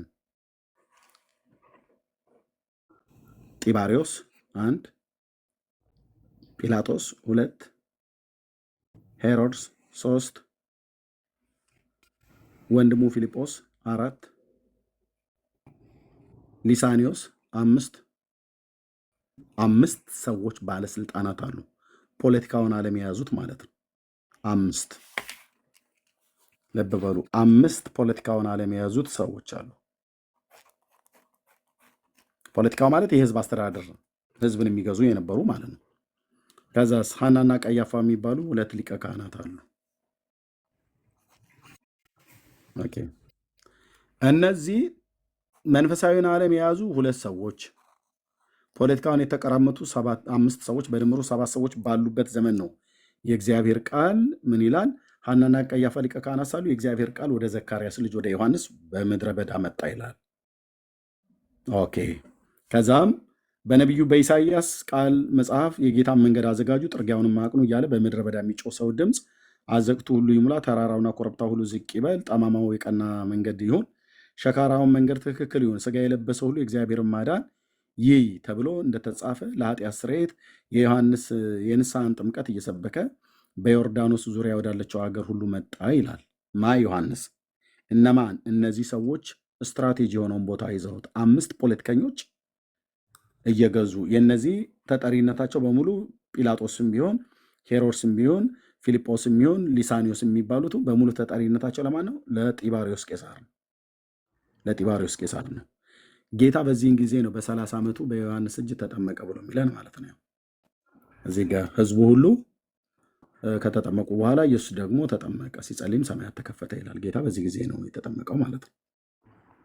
30 ዓመቱ ላይ እንደሆነ ከሚያሳየው ቁጥር 23 ላይ ኢየሱስም ሊያስተምር ሲጀምር እድሜው 30 ዓመት ያህል ሆኖት ነበር ይላል። ወዲያውኑ በ30 ዓመቱ ነው በዮርዳኖስ የተጠመቀው በዮሐንስ እጅ። ከዛም ወደ ምድረ በዳ ሄደ፣ ተፈተነ፣ ከዲያብሎስ ተፈተነ። ከዛስ አገልግሎቱን ጀመረ ማለት ነው። ኦኬ። ስለዚህ እነዚህ 2 ነገስታት ጌታ የተወለደበት በአውጉስጦስ ቄሳር ዘመን፣ የተጠመቀው በጢባሪዎስ ቄሳር ዘመን ነው። አውጉስጦስ ቄሳር ከ27 ቢሲ እስከ 14 ኤዲ ድረስ ማለት ነው ዓመተ ምህረት የገዛ ነው። ይሄኛው ደግሞ ጢባሪዎስ ደግሞ ጌታ በተጠመቀበት ዘመን ዮሐንስ መጥምቁ ማጥመቅ የጀመረበት ጊዜ የነበረው ንጉስ ደግሞ ከ14 ኤዲ እስከ 37 ኤዲ ለ23 ዓመታት ያህል ይመስለኛል 23 ነው ባልሳሳት። አዎ ለ23 ዓመት ያህል ገዝቷል ማለት ነው። ኦኬ። አሁን መጠየቅ ያለበት ጌታ እዚህ ቀደም የተናገርኩት አለ ጌታ የተጠመቀበትና ጌታ የተጠመቀው ጥምቀትና ጾም የጀመረበት ቀናት ርቀት አለው ወይ ብለን ስንል መጽሐፍ ምን ይላል? ምዕራፍ 4 ኢየሱስም በመንፈስ ቅዱስ ተሞልቶ ከዮርዳኖስ ተመለሰ። ከዮርዳኖስ ለመመለሱ ለምንድነው? ዮሐንስ በዮርዳኖስ ነበረ ያጠምቀ የነበረውና ያው በዮሐንስ እጅ ተጠምቆ ተመለሰ ነው። ወዳደገበቱ አገር ተመለሰ ነው። እንደው በጣም እናጋን ነው የአንድ ቀን መንገድ ያህል ሄደን በል። ኦኬ እሺ። በጣም በጣም በጣም እንትናል የ2 ቀን መንገድ እንበል። ላሳይ ይችላሉ ካርታውንም ከፈለጋችሁ ማለት ነው። የስንት ቀን መንገድ ሊሆን እንደሚችል ማለት ነው። በቤተ ማነው ሳሊም ሳሊም ብለው ይጠሯታል። በባለፈው እያሳየኋቸው ነበር ታስታውስ ከሆነ በደቡባዊ ክፍል ላይ ደቡባዊ ምስራቅ አካባቢ ላይ ነው ያለው። ሳሊም ብለው ይጠሯታል እስራኤላውያን። በሄኖን በቅሩበ ሳሌም ብሎ የሚለው ማለት በሳሌም አቅራቢያ በሄኖን ብዙ ውሃ ነበርና ይላል። ያ ውሃ ያለበት ረግራጋማው ስፍራ ዛሬም አለ። ወንድሞች እናቶች፣ ዮሐንስ ያጠምቅበት የነበረው ቦታ ማለት እሺ። እንደ በጣም ከዮርዳኖስ ተመለሰ ብሎ ስለሚል ከዮርዳኖስ እስከ ገሊላ ናዝሬት ምን ያህል መንገድ ይሆናል? አሁንም ማምታታት የለም። እውነቷን ቁጭ ቁጭ ቁጭ ቁጭ ቁጭ ነው የምናረጋት። ኦኬ ሳሊም ስንት ቀን መንገድ ይሆናል? እና ከዚህ ጋር ሳሊም ኢዝራኤል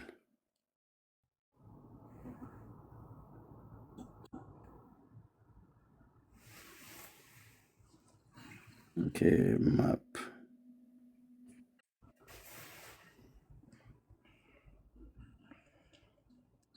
ኦኬ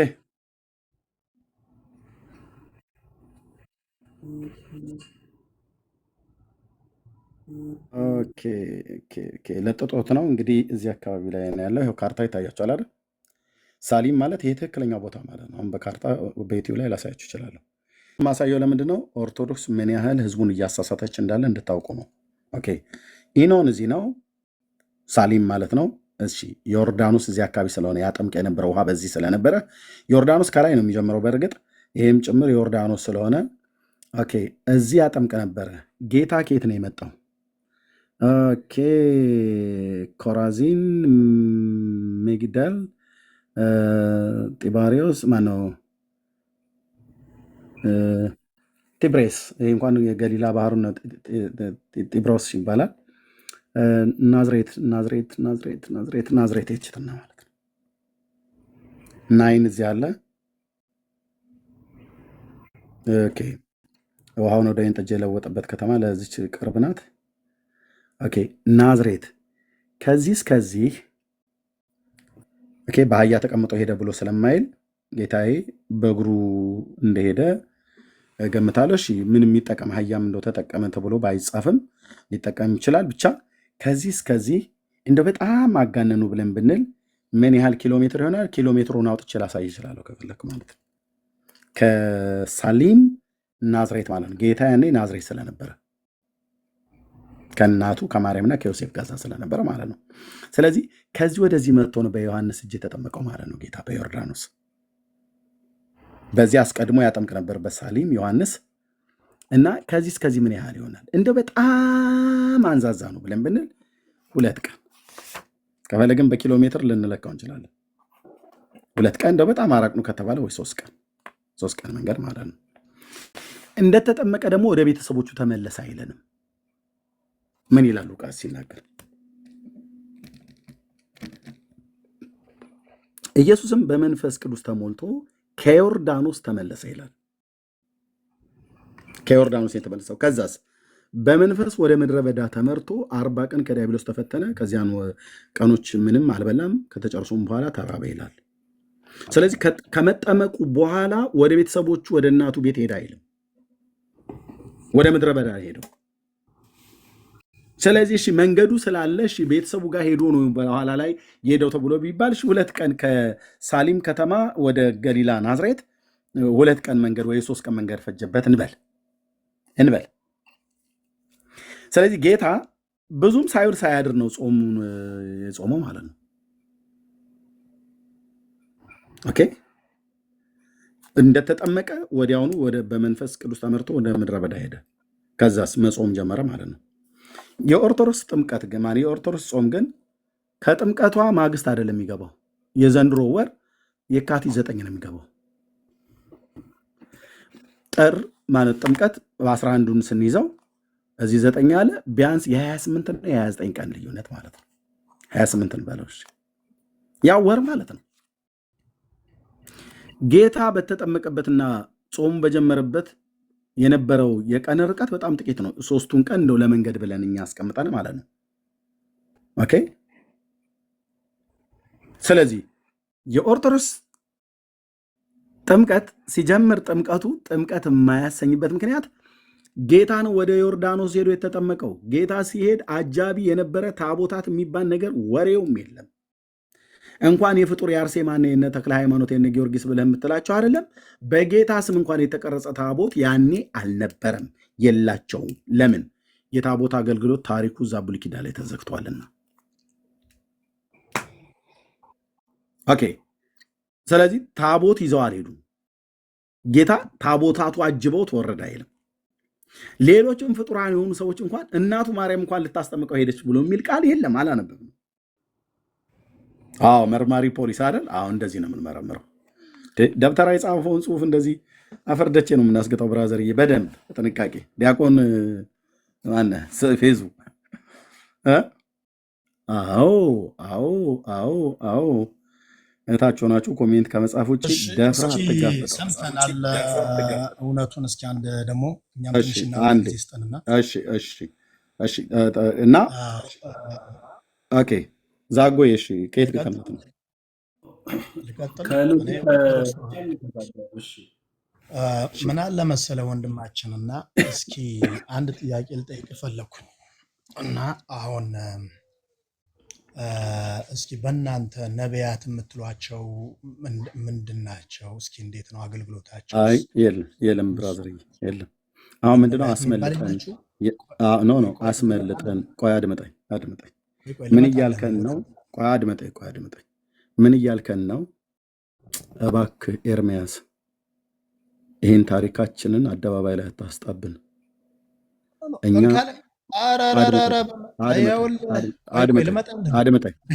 አድምጠኝ ከዛ ሰጣለሁ። ምን እያልከኝ ነው? በተዘዋዋሪ ሰጣለሁ። ኤርሚያስ እባክህ እኛ እንደሆነ ነግረኑ የማይነቃ የማይገባው ህዝብ ነው አደንዝዘን አስተኝተን የፈለግነውን በአለላው ላይ ስንሰራበት አሜን ነው ብሎ የሚለው እንዲህ እያልክ እየነገርካቸው ህዝባችንን አታንቃብን። ስለዚህ ዳይቨርት ላርገውና ርዕስቱን ነቢያት ማለት ምንድነው ወደሚለው ይቀየርልን እያልክ ነው። አርዕስት አይቀየርም። አርዕስት አይቀየርም። ስለዚህ ቀጥታ አርዕስቱ ላይ አውራ። ነቢያት ማለት ምን ማለት ናቸው? አይ ይኸውልህ አሁን እያልከን ያለኸው ታቦታት እንግዲህ ከክርስቶስ በፊት በነ ታቦተ ጽዮንን ሙሴ ራሱ እግዚአብሔር አምላክ ወርዱን ቁመቱን እንዴት መስራት እንዳለበት በዛ ሆኖ እንደሚያናገር ቤተክርስቲያን ያንን ይዛ ትሄዳለች። አሁን እንደምትለው ማንን እንዳለ ታቦተ ጽዮንን ሲና ተራራ ላይ 40 ቀን ጠግሽ ሚዩት አድርግለት በደንብ እንዲሰማው ያንተ ማይክ ስላለ ማለት ነው። እሺ ታቦተ ጽዮን ታቦትን መጠቀም በኦሪት ጊዜ የቀረ ነው እያልከን ያለ ነው ወንድማችን። እና እኛ ደግሞ ከበፊት ጀምሮ ያለን ታቦት የእግዚአብሔር ማደሪያ በዛ ሆኖ እንደሚያናገር ታውቃለህ።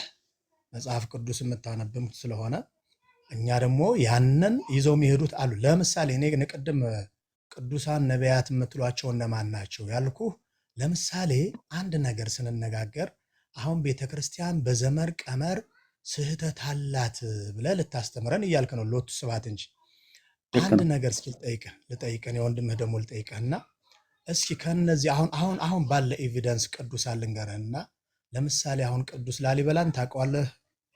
ህንፃ ቤተክርስቲያኑን አርስታት ቀይ ኖ ልመጣልህ ነው። ቅዱስ ላሊበላን ታውቀዋለህ ወይ ነው የምልህ። አርስታት ቀየር ነው ያልኩህ እንጂ አሁን ላሊበላ ስለ ታቦት እኮ እየመጣልህ ነው። ወደ ወንዝ ይዘውት አዎ ላመጣልህ እኮ ነው። ቅዱስ ላሊበላ ቤተክርስቲያኑ ነው ወይስ ንጉሱን ነው የምትለኝ? ንጉሱን ታውቀዋለህ? አውቀዋለሁ፣ በታሪክ አውቀዋለሁ። ቴንክ ዩ። አሁን ያ ቅዱስ ከሰው አይምሮ በላይ የሆነ የእግዚአብሔርን ቤተ መቅደስ ሰርቷል። በሰውኛ ስራ ላሊበላ ይሰራል። እስከ ዓለም ፍጻሜ ማንም አይሰራውም። ሁለት እጁን በአፉ ጭኖ ከመገረምና ከማድነቅ ውጭ ቴክኖሎጂ አሁን ረቋል አይደል? ያን ይሰራዋል። ማን ይሰራው? አዎ እግዚአብሔር ይስጥ። እግዚአብሔር በዚህ ቅዱስ ላይ አድሮ የሰራው ስራ ነው። ይሲ በሰው አይምሮ ቢዮንድ አወር ካፓስ ከኛ አይምሮ በላይ ነው። ያንን ቤተ መቅደስ ሰው አይሰራውም አልኩህ እኮ።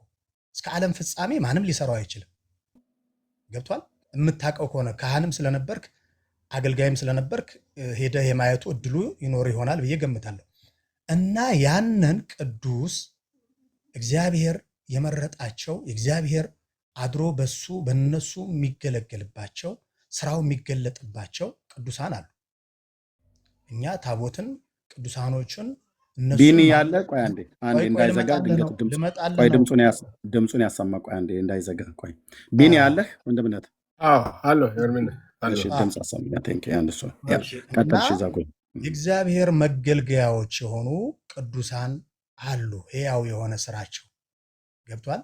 ይሄን በሰው አይምሮ ሊሰራ የማይችል ግን እግዚአብሔር በሰዎች ላይ አድሮ በመረጣቸው ሰዎች ቤተ መቅደሱን እንዲያንጹ እሱ የፈቀደላቸው ዳግማዊት ኢየሩሳሌምን የሰሩ ቅዱሳን አባቶች አሉ። እነኚህ አባቶች እኛ ታቦት የእግዚአብሔር ማደሪያ እንደሆነ በመጽሐፍ ቅዱስ በኦሪትም አለ።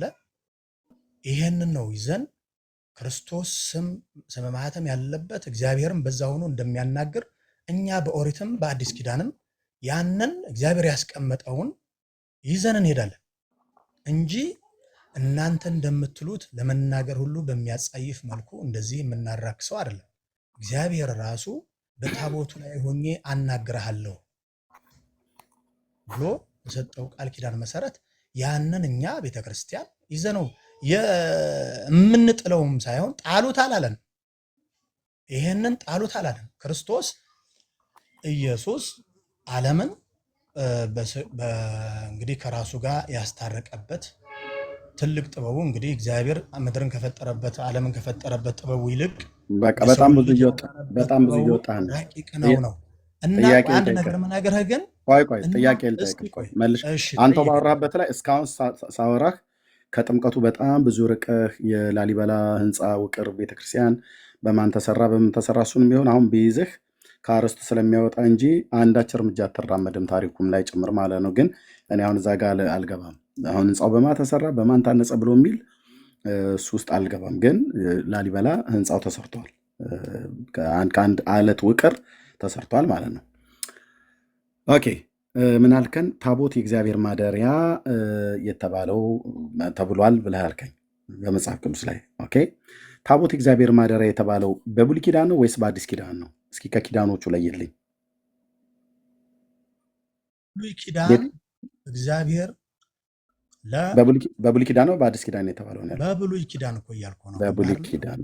በአዲስ ኪዳን ታቦት የእግዚአብሔር ማደሪያ ነው ተብሎ የተባለበት ክፍል አለ ካልን ጋር ይኸውልህ ባይባልም ነው አለ ወይ? ኖ አለ ወይ? እያጠራ እንድንሄድ አለ። ምንድን በአዲስ ኪዳን ታቦት የእግዚአብሔር ማደሪያ ተብሎ የተጻፈበት ቦታ አለ? ታቦት የእግዚአብሔር ማደሪያ አይደለም የሚል በአዲስ ኪዳን አለ ወይ? የጠየኩህ ልክ የብሉይ ኪዳን ላይ አለ ብለህ አድምጠኝ። ታቦት በአዲስ ኪዳን ማደሪያ አይደለም ያለው አለ ወይ? እንደዛ አይደረግም። ልብ ብለህ ትልቅ ሰው እኮ ትጠይቀኛለህ። ለጠየቅኩት ጥያቄ አድምጠኝ። ጥያቄ ላይ በጥያቄ መልስልሃለሁ። ሲጀምር ታቦት የሚባል አዲስ ኪዳን ላይ ስለሌለ አዲስ ኪዳን ላይ ታቦት የእግዚአብሔር ማደሪያ አይደለም የሚል እየመለስኩልህ ርስት እየቀየራችሁ ነው። እየመለስኩልህ ነው።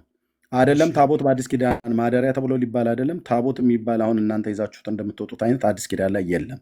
አለው እንኳን ማደሪያ ይኸውልህ እኔ በታቦቱ ላይ ሆኜ አናግርሃለሁ ያለውን በብሉይ ኪዳን በአዲስ ኪዳን ታቦት የእግዚአብሔር ማደሪያ አይደለም ብሎ ክርስቶስ ያስቀምጠው አለው ነገር ሲጀምር ይኸውልህ ልብ በሉና ስሙ።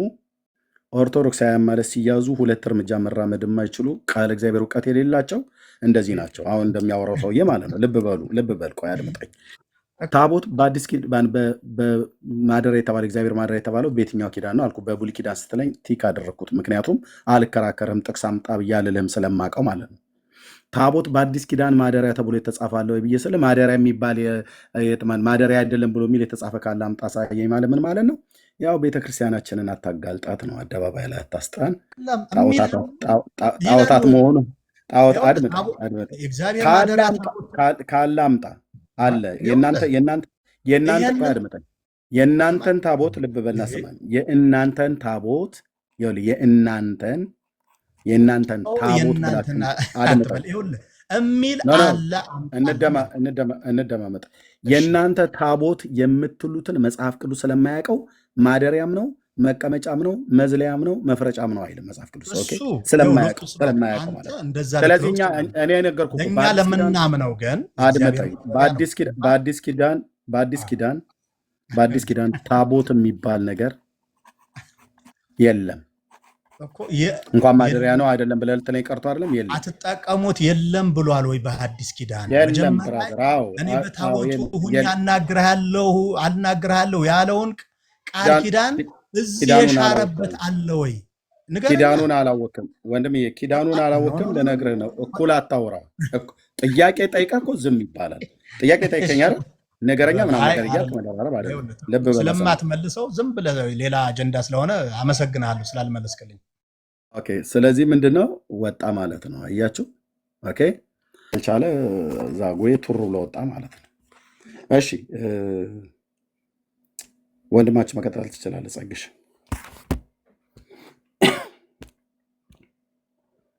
ጸጌ ለሌሎችም እድል እንድሰጣቸው መቀጠል ትችላለህ። እሺ ኤርሚ አይደለም ነው ምን መሰለህ፣ አሁን ቅድም ስገባ ሚውት ተደረግኩ እንጂ አንተ ማሸነፍ በምትችልበት መንገድ ላይ ሰዎች ሲገቡ እዛ ላይ ለምን ጉልበትህን ታሳያለህ ነው። አሁን ስለ ታቦት አይደለም። አንተ ሰዎች ከርስ ሲወጡ ለምን ከርስ ትወጣላችሁ ብለህ በፍጥነት ነው የምታስቆመው። እሱ ሄዶ ወደ ታቦት ሲገባልህ እሱንም በሚፈለገው መልኩ ተናግረህ ሰውም እንዳያወራ ታደርጋለህ።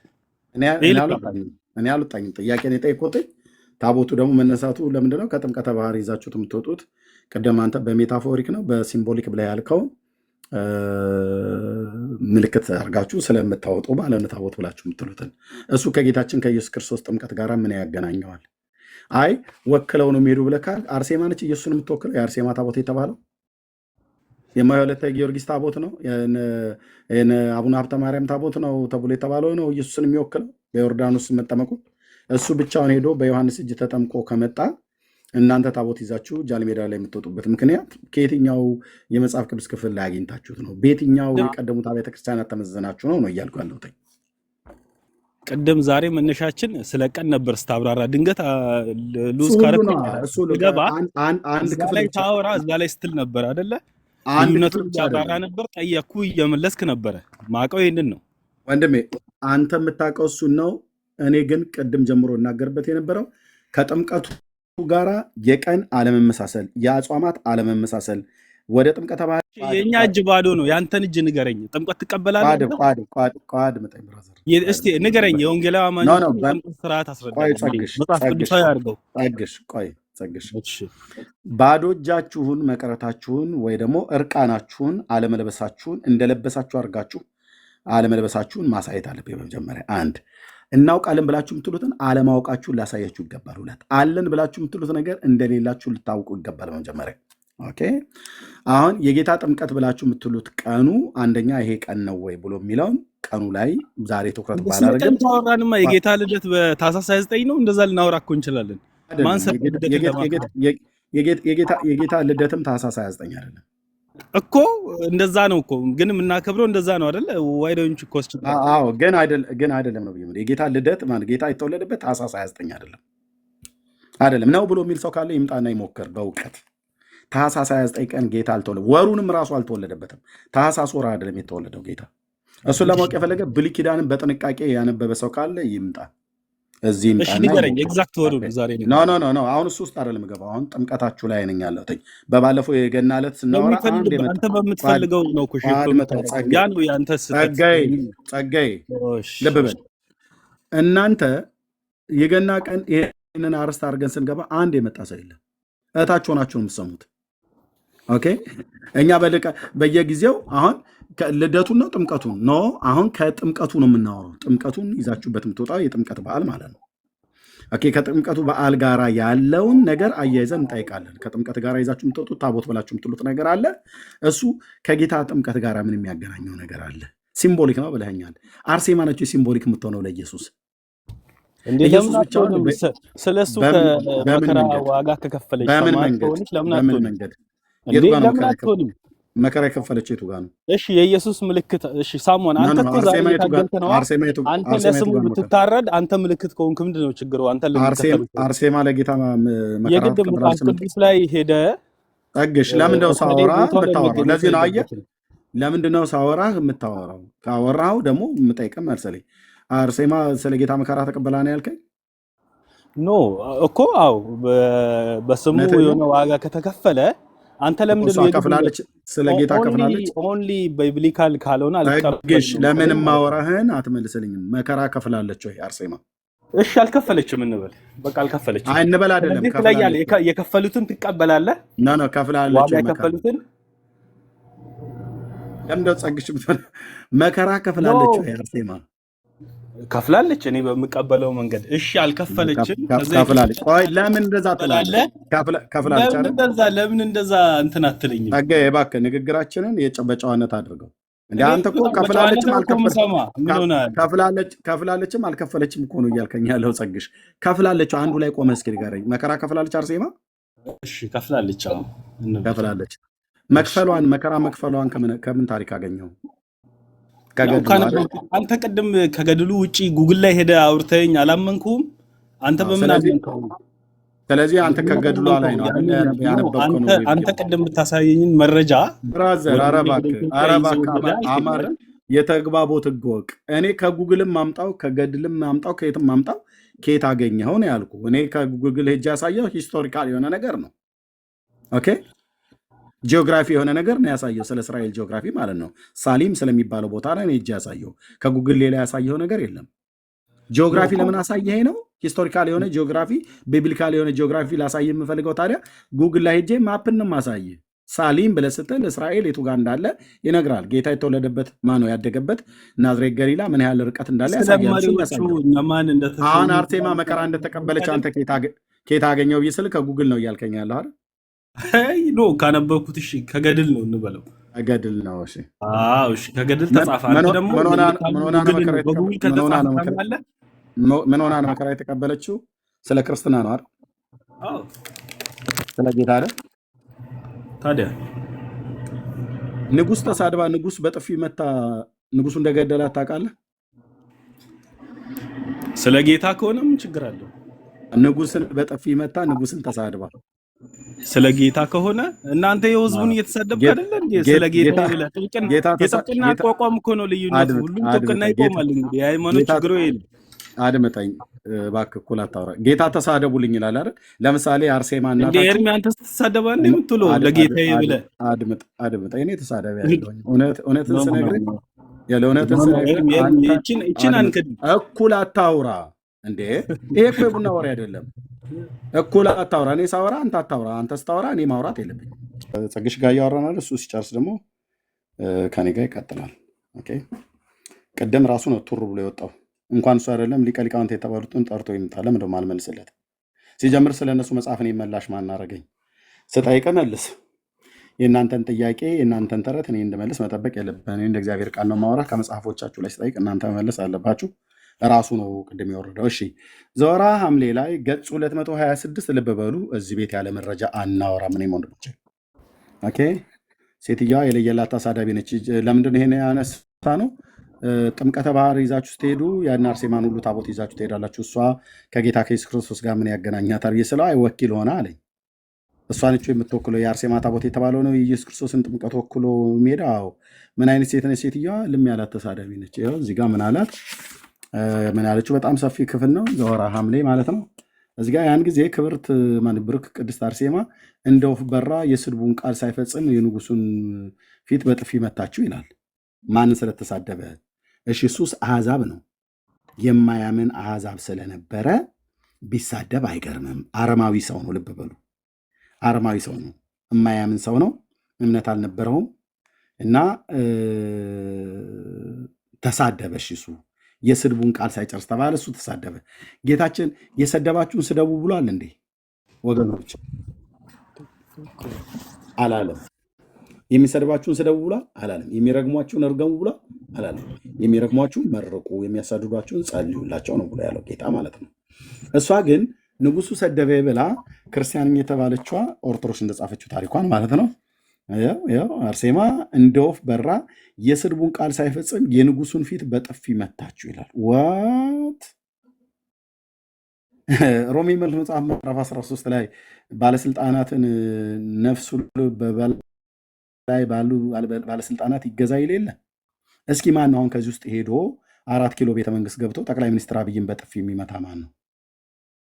ብትመታ ምንድን ነው የሚከተልህ?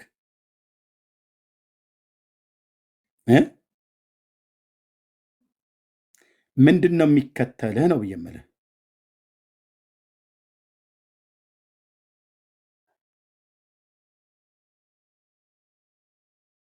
አየህ ነገስታትን እንደ ባሏ በጥፊ መታቸው ማለት ነው። ከዛስ ዳግመኛ በፊቱ ምራቋን ተፋችበት። ባለጌ ማለት እንደዚህ ነው። ክርስቲያናዊ ምግባር ነው ይሄ። በጥፊ መማታት ክርስቲያናዊ ምግባር ነው። ምራቅ መጥፋት ክርስቲያናዊ ምግባር ነው። የሰማዕታት ስራቸው በጥፊ መማታትና ምራቅ መጥፋት ነው። አርሴማ ሰማዕታት እያላችሁ ከበሮ እየያዛችሁ የምትደልቁ ማለት ነው። እቺ ዓለም ወዴት እየሄደች እኮ ነው ብለህ የምትለው የሆነ ሰው ያለም ኦኬ። ምራቋን ተፋችበት። ሰነፎይ ያፈርህ ወንጀለኛ፣ ጎስቋላ፣ የሰይጣን መልእክተኛ፣ የርኩስ ዲያብሎስ ባሪያ፣ ከአፍ የሚወጣ ቃልህ ልብን ያደፈርሳል፣ የክርፋቱም ሽታ የተላና የሸተተ ነውና አለችው። ከምግባራቸው ማንም ንጉሱ ነው ክርስቲያኑ ነው የተገኘው።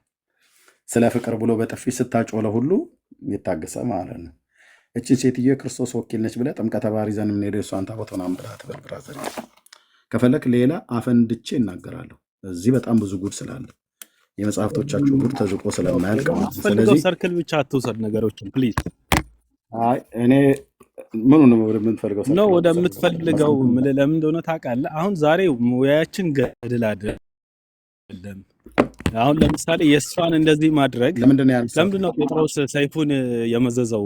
ገብቷል። አንተ ዛሬ በሶሻል ሚዲያ እና በዲጂታሉ ዓለም ስለ ኢየሱስ ጥብቅና እንደምትቆመው ሁሉ ሰው ስትሆን የሆነ ቅድስና አለኝ ስትል መለኮታዊ ባህሪ አይደለም ያለ ሰው ነህ። አፍተር ኦል እያንዳንዱ የሚሰማህን ነገር አምጥተህ ዛሬ መከራከሪያ አድርገህ ካቀረብክ ስህተት ነው። አንደኛ ጉዳያችን ዛሬ ገድል አይደለም። እኔ ከገድል ጋር በተገናኘ ሁሉ ጭምር ለምንድን ነው ይሄን ያልኩኝ? ጥምቀተ ባህር ታቦት ይዛችሁ የምትሄዱት ለምሳሌ ምን ያደርጋል አልኩ። ስለ ጥምቀት ነው እያወራ ያለሁት። ለምን አርሴማ ጋር ሄድኩኝ? የአርሴማን ታቦትና የነ ተክለ ሃይማኖት የነ ጊዮርጊስ እያላችሁ ይዛችሁት ወደ ጥምቀተ ባህር የምትወጡት ከጌታ ከኢየሱስ ክርስቶስ ጋር ምን ግንኙነት አለው ብዬ ስል ቅድም እንዳልከው ለሜታፎሪክ ነው ወጣ። አንተም ከአቅም በላይ ነው ማለት ነው። ስለዚህ ለምንድነው የገባሁት? እኔ ገድሉ ጋር ለመግባት ፈልጌ አይደለም። የአርሴማ ታቦት ብለው የሚሉት ጥምቀተ ባህር ይወጣላል። ምን ሊያደርግ? የተክለ ሃይማኖት ተብሎ ይባላል። ምን ሊያደርግ? የጊዮርጊስ ይባላል። ምን ሊያደርግ? የአቦ ይባላል። ምን ሊያደርግ? ምን ሊያደርግ ነው የሚሄደው?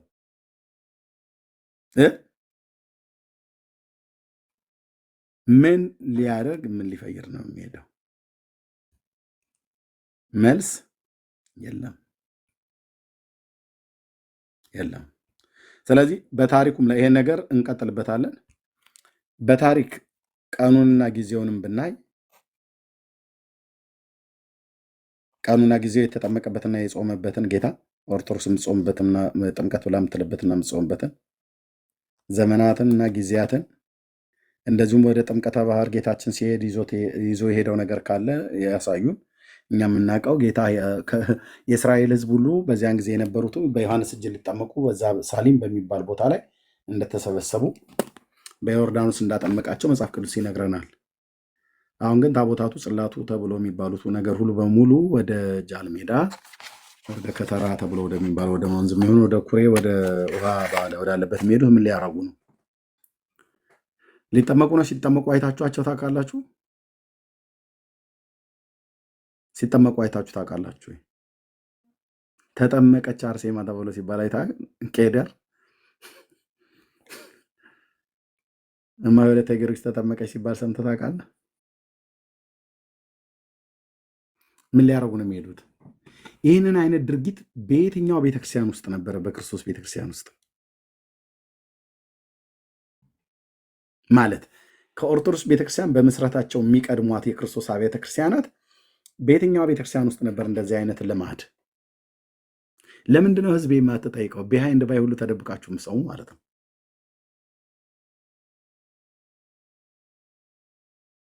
መጽሐፍ ቅዱስ የማያውቀው በዓል፣ መጽሐፍ ቅዱስ የማያውቀው ታሪክ ይዘህ ደግሞ ከእናንተም ብሶ ጴንጤ በዓል የለውም ብላችሁ ስትሉ እኮ ነው። አርፋችሁ ብትቀመጡ እኛም ዝም እንላችሁ ነበር። ይነካኩትና ይሉታል ወንበዴ ምናምን ነገር ብሎ ይላል የሀገሬ ገበሬ። ምን ሊያደርጉ ነው የሚሄዱት? ሊናፈሱ ነው ከሆነ ኦኬ፣ እሱ ሊያግባባን ይችላል። ይተነፍሳሉ ወይስ ደግሞ አየር ለመውሰድ ምን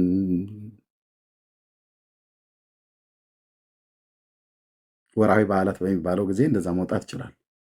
ስለዚህ የጥምቀት በዓል መጽሐፍ ቅዱሳዊ ነው ወይ ብሎ የሚለውን በዓል ጌታ የተጠመቀበትን አይደለም ያልኩት። ጌታ የተጠመቀበት ጊዜው አለ፣ ዘመኑን ይናገራል። ቅድም ጢባሪዎስ ቄሳር በነገሰ በ15ኛው ዓመት ብሎ ማለት ነው።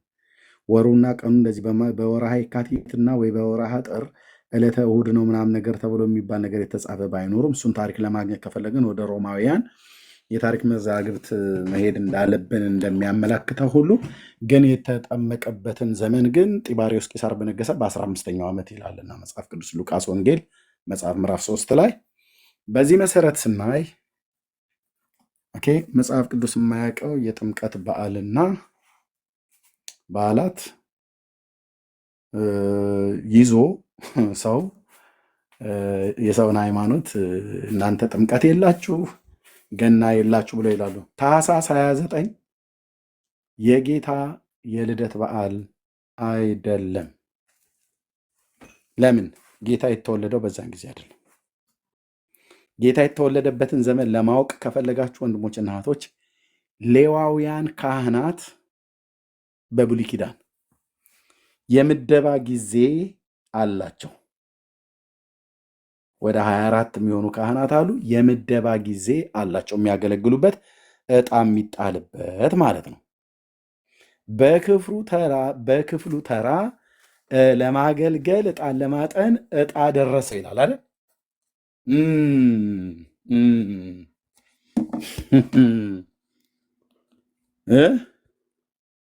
አካስ ይላል የሀገሬ ሰው። ኦኬ አየህ፣ እሱ ነው ፈልገህ ማግኘት ያለብህ። ሉቃስ ወንጌል መጽሐፍ ምዕራፍ 1 ምን ይላል እዚህ ጋር?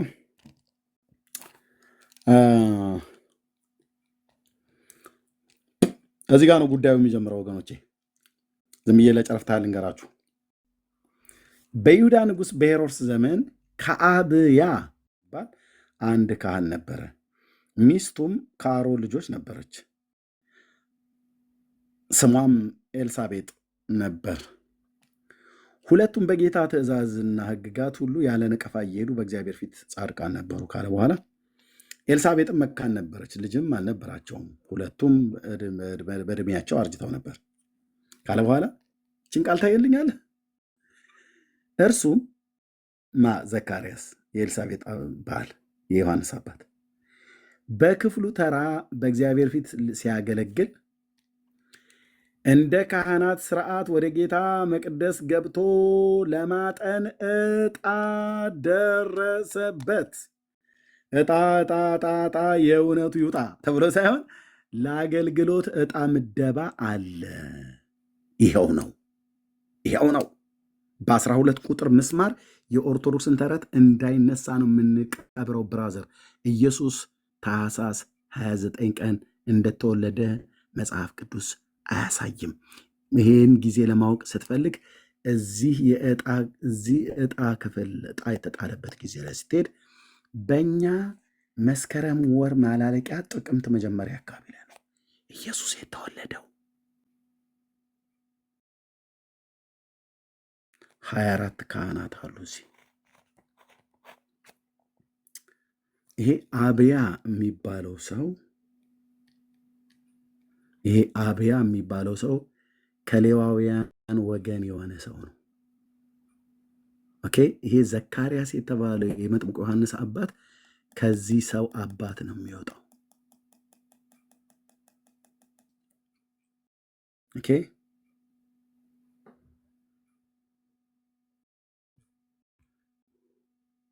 ልብ በሉ። ስለዚህ ዕጣ ደረሰበት ይላል። አሁን ምንድነው ማየት ያለብህ? ህዝቤ እየሰማኝ ነው? አሁን ማየት ያለብሽ አንቺ ቤትሽን ዘግተሽ ቤትን ዘግተ ማንበብ ካለብህ ብራዘር፣ ይሄ ዕጣ የሚጣለው ሌዋውያን ዕጣን የሚጥሉበት ቦታ ላይ ትሄዳለህ ማለት ነው። ይሄ ዕጣ የሚጣልበትን ጊዜ እና ጊዜውን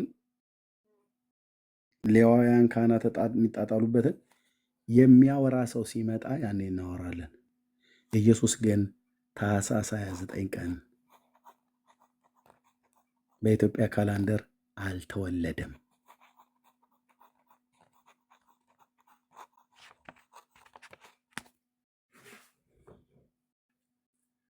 አልተወለደም።